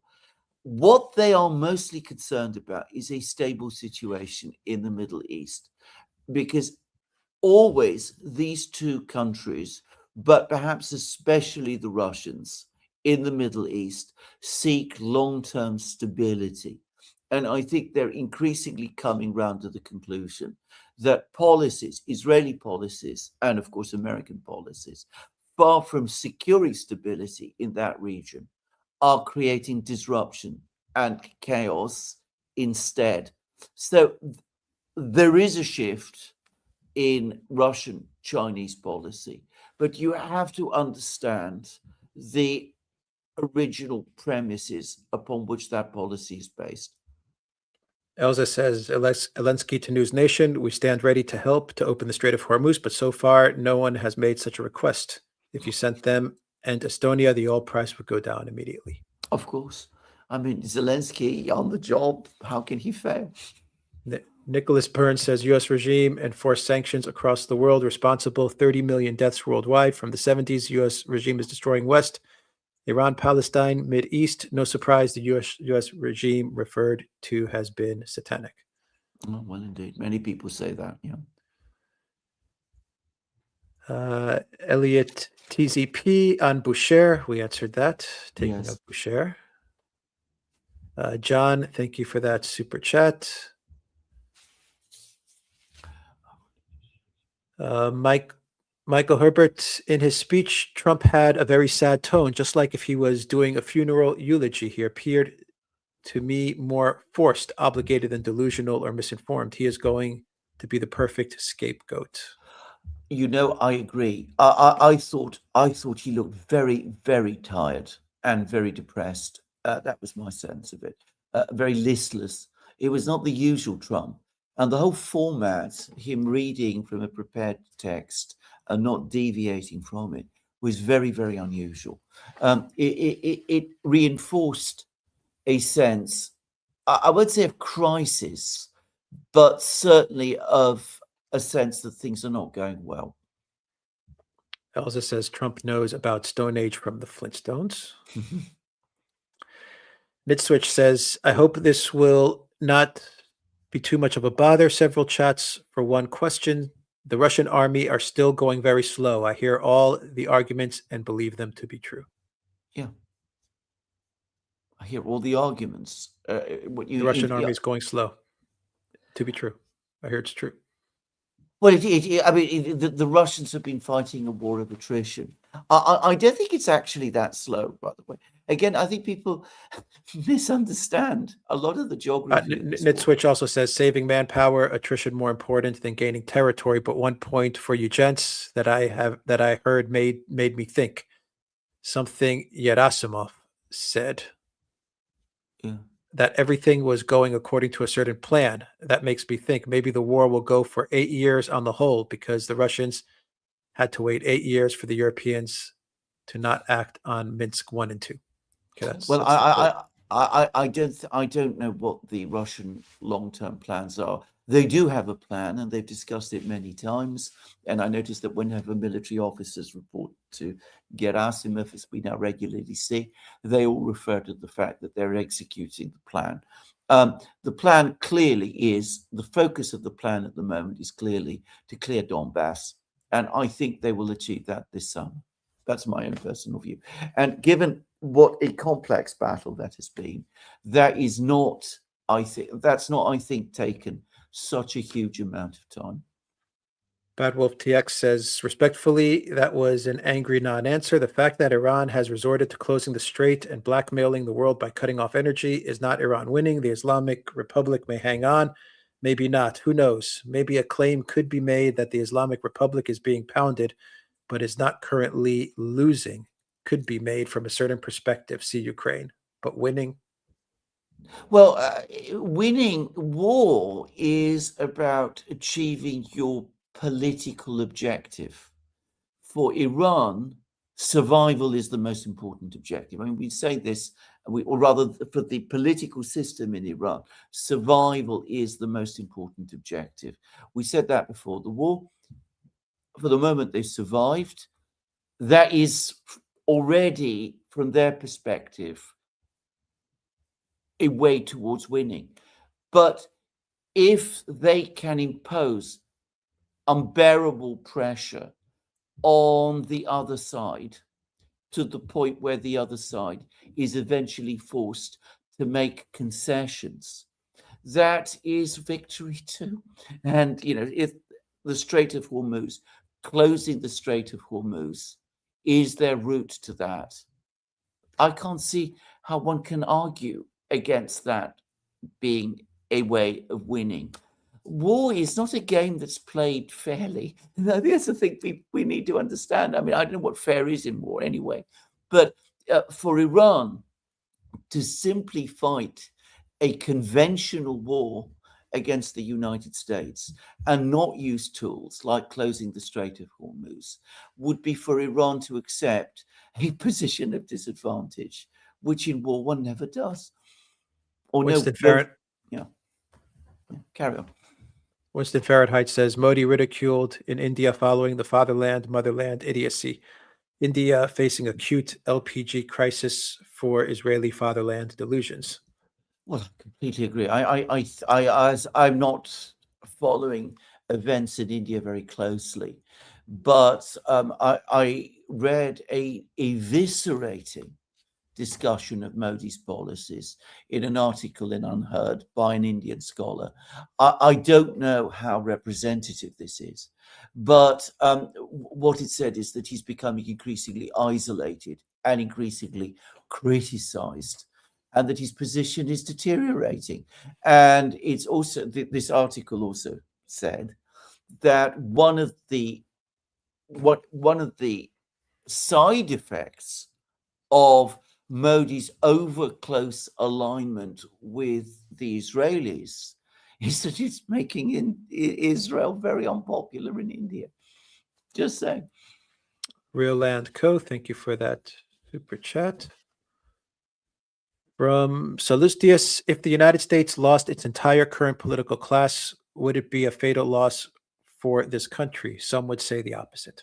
Many would say the opposite. Well, I mean, you must remember when you're talking about the political class of the United States, you are talking about many, many people. I mean, it is huge. The country is big. The political class is also very, very big. They're not going to all go away. Nitswitch says, even so, I think Putin and the Russian leadership tried to abstain from revenge in such regards. I am sure trying to teach a lesson to the Europeans is very likely, in my opinion. I think that the Russians are strong believers in the French maxim that revenge is a dish to be eaten cold. Mirjana Gavrilovich, thank you for that super sticker. Akraman, thank you for those gifted Duran memberships. Elliot ZP, one of two. As a conclusion, isn't it more realistic for Iran to demand U.S. abstention in UNSC to place enforceable reparations requirements on Israel instead of asking the U.S. to pay reparations? They have a simple argument for the world. Israel dragged the U.S. into this, and now the U.S. is walking away. Israel has to pay a cost or it won't stop.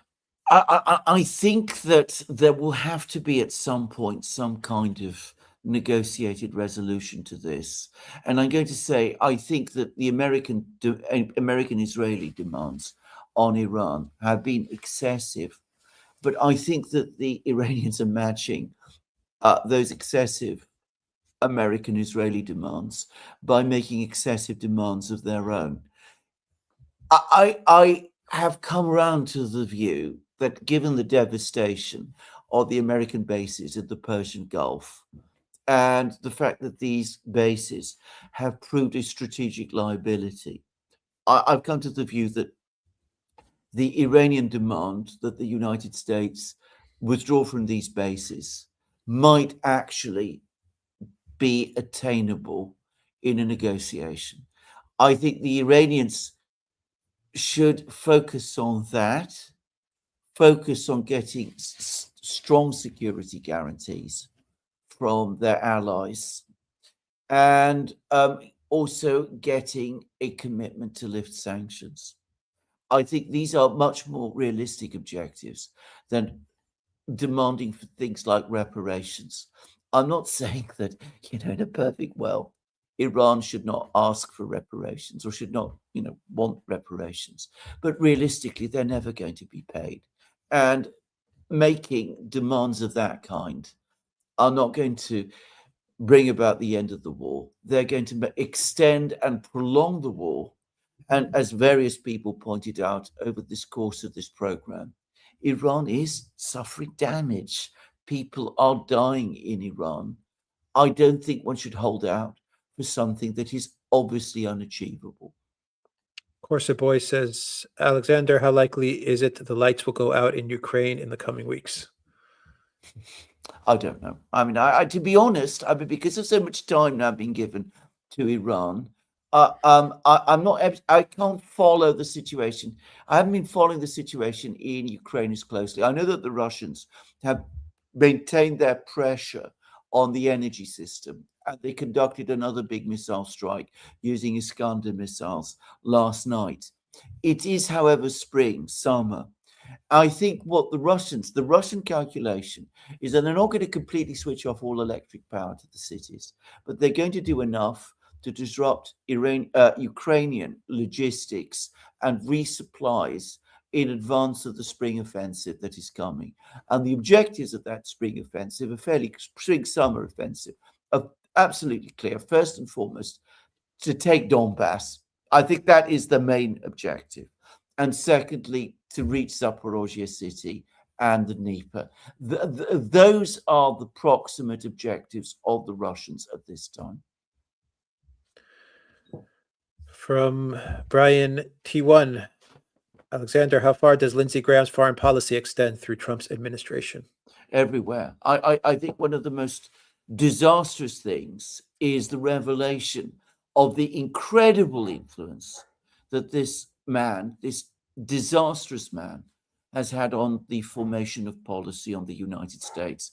Last year, Alex was starting to say that, the real president of the United States is not Donald J. Trump, it's Lindsey Graham. Lindsey Graham goes around the world. Lindsey Graham makes policy. He makes announcements. He meets with diplomats of foreign countries. He behaves as if he was the Secretary of State or he was the president.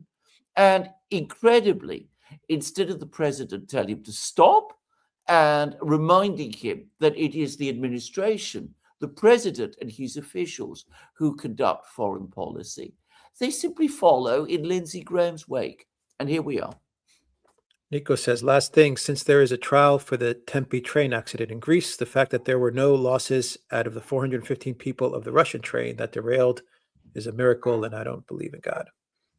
Well, there you go. Nicholas, you're right about that. But can I again say that I am very upset, extremely upset to hear that you've lost your job. And all the best to you, our good friend. And may may everything turn out well for you over the next few weeks. And please remain strong and cheerful, and you will come through. Fyodor van der Leyen says, Alexander, is there any way back from the 1984 style censorship being instituted in the UK, France, Germany, and Brussels? Well, that's an excellent question. Well, I'm going to say this. Maybe in time, yes. But in the short term, no. It's going to get worse. Elza says, what about Trump's speeches during his election campaign? There seemed to be a strategy and some coherence. I don't think anymore there was honesty. Well, I'm afraid there clearly wasn't honesty, because Trump is doing the opposite of what he said he would do. And he's provided no explanation.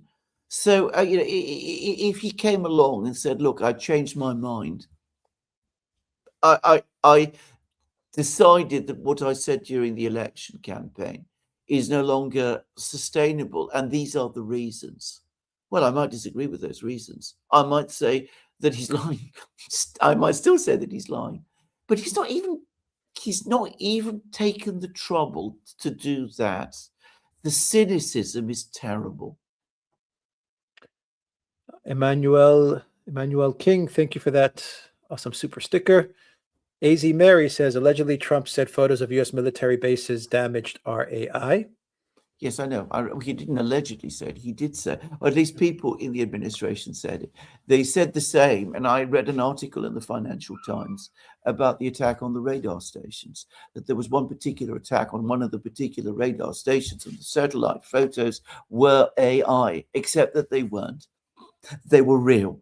And we've seen in the US media that they are real. And I have no doubt that this damage is indeed real. Ammo 4809 says U.S. imports light crude but processes heavy crude. It's not self-sufficient with oil. Alexander McKay did a great breakdown of this yesterday. I know. That is absolutely correct, and it's a massive subject, and we should discuss this at some point. But Jimmy Dean says hubris. Yes, hubris. Absolutely. Yes. Jimmy Dean says hubris. U.S. West in debt crisis, shifting budgets to the MIC. Cost curve limits war. West and Israel rely on U.S. GDP. Iran and Russia do not. China waits. Yes. All correct. Nico says everything I said was from Russian commentators. No, I know. I have a shrewd guess which ones. By the way, only they're not the ones I would personally treat as reliable. Just Ladoshka says, Nikos, instead of reading commentators, where I wonder from, pack and go visit Russia and talk to people there. Quite true. Mm-hmm. Joanne Lunske says, thanks for the live stream and happy Easter. Yeah. Happy Easter. Thank you for that. CJU says, are you guys aware of Miles Copeland and his work in the Middle East? His book, The Game Player, is an interesting read. It is a very interesting read, and I have. And my memory of him is that he was heavily involved with the intelligence community somewhere.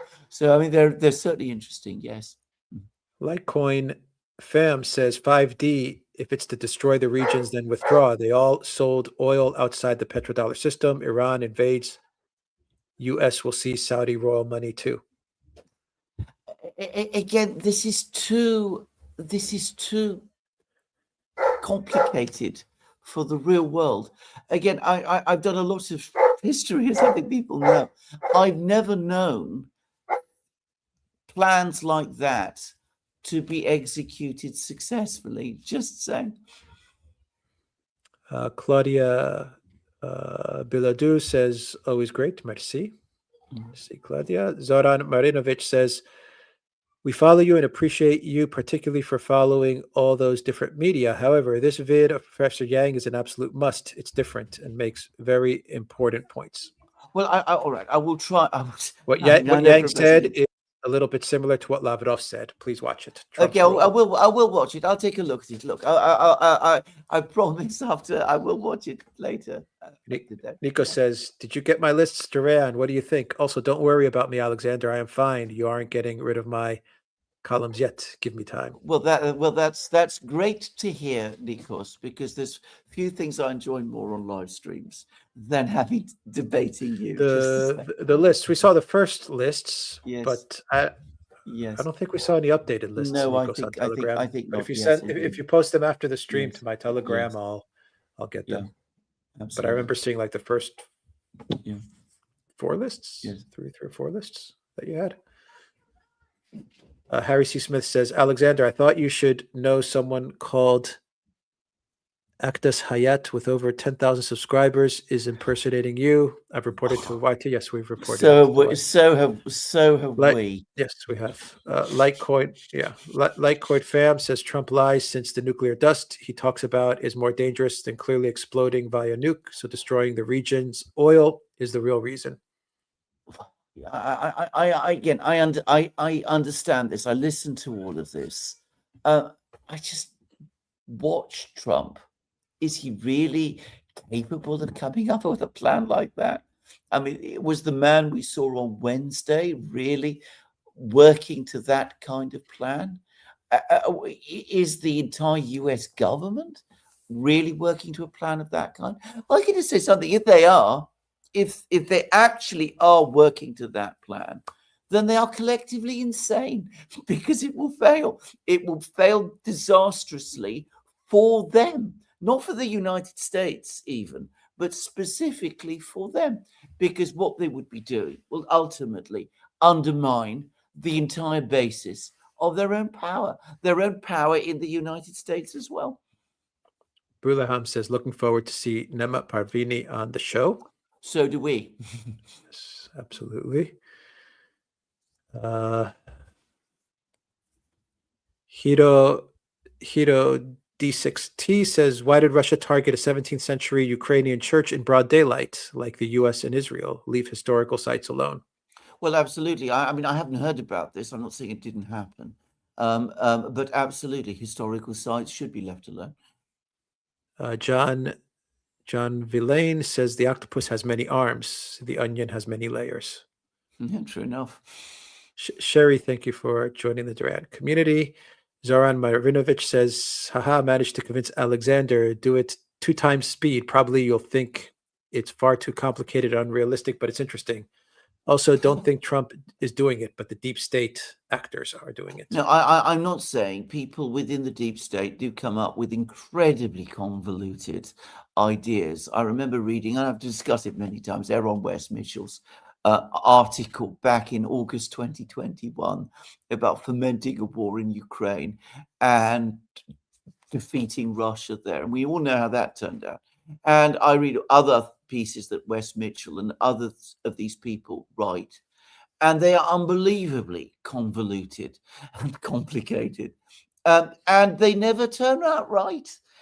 So yes, I accept there is plotting and intriguing and all kinds of strange ideas go on, but in the end, one, they don't succeed, And I think some of these ideas that have been presented about this conflict in the Middle East are just too complicated, even for these people. Brian T says, thank you for your time, Alex Alexander, and thank you for having Larry on the Duran. Thank you for that. And from Iranian Kiddo, I keep getting video recommendations of AI version of Alexander with slightly more pronounced posh West London accent. Absolutely. Nobody quite gets my accent right.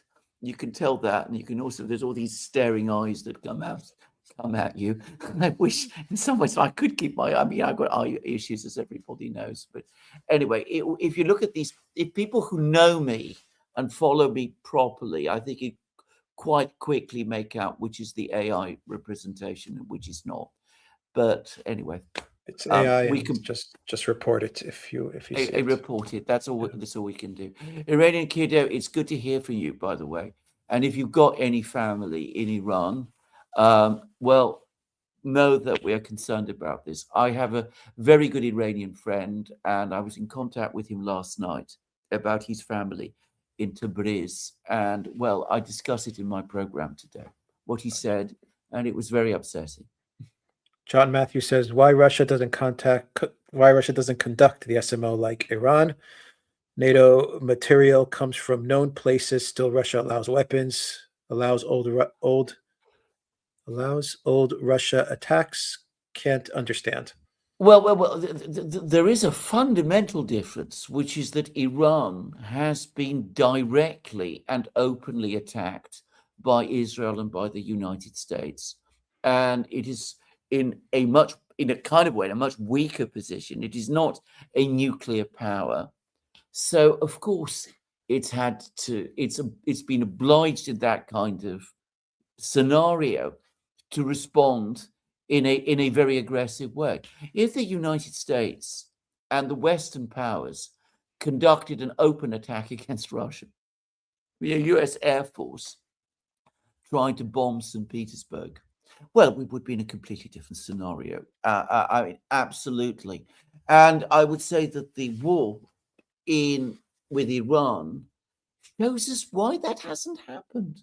I mean, there has been lots of talk about the US Air Force conducting no-fly zones, for example, over Ukraine. Well, we now see how difficult that would be, how difficult it would be for the United States to achieve that kind of military dominance. All right. I think that is everything. Well, that was thank you to Larry Johnson for joining us. Thank you to everyone that sent all the excellent questions and everyone that watched us on Rumble and Odyssey, YouTube, and our locals community, the Duran.locals.com. A prodigious live stream. Thank you, everybody. Thank you, everyone. Thank you to our moderators as well. Yes. Take care. Take care.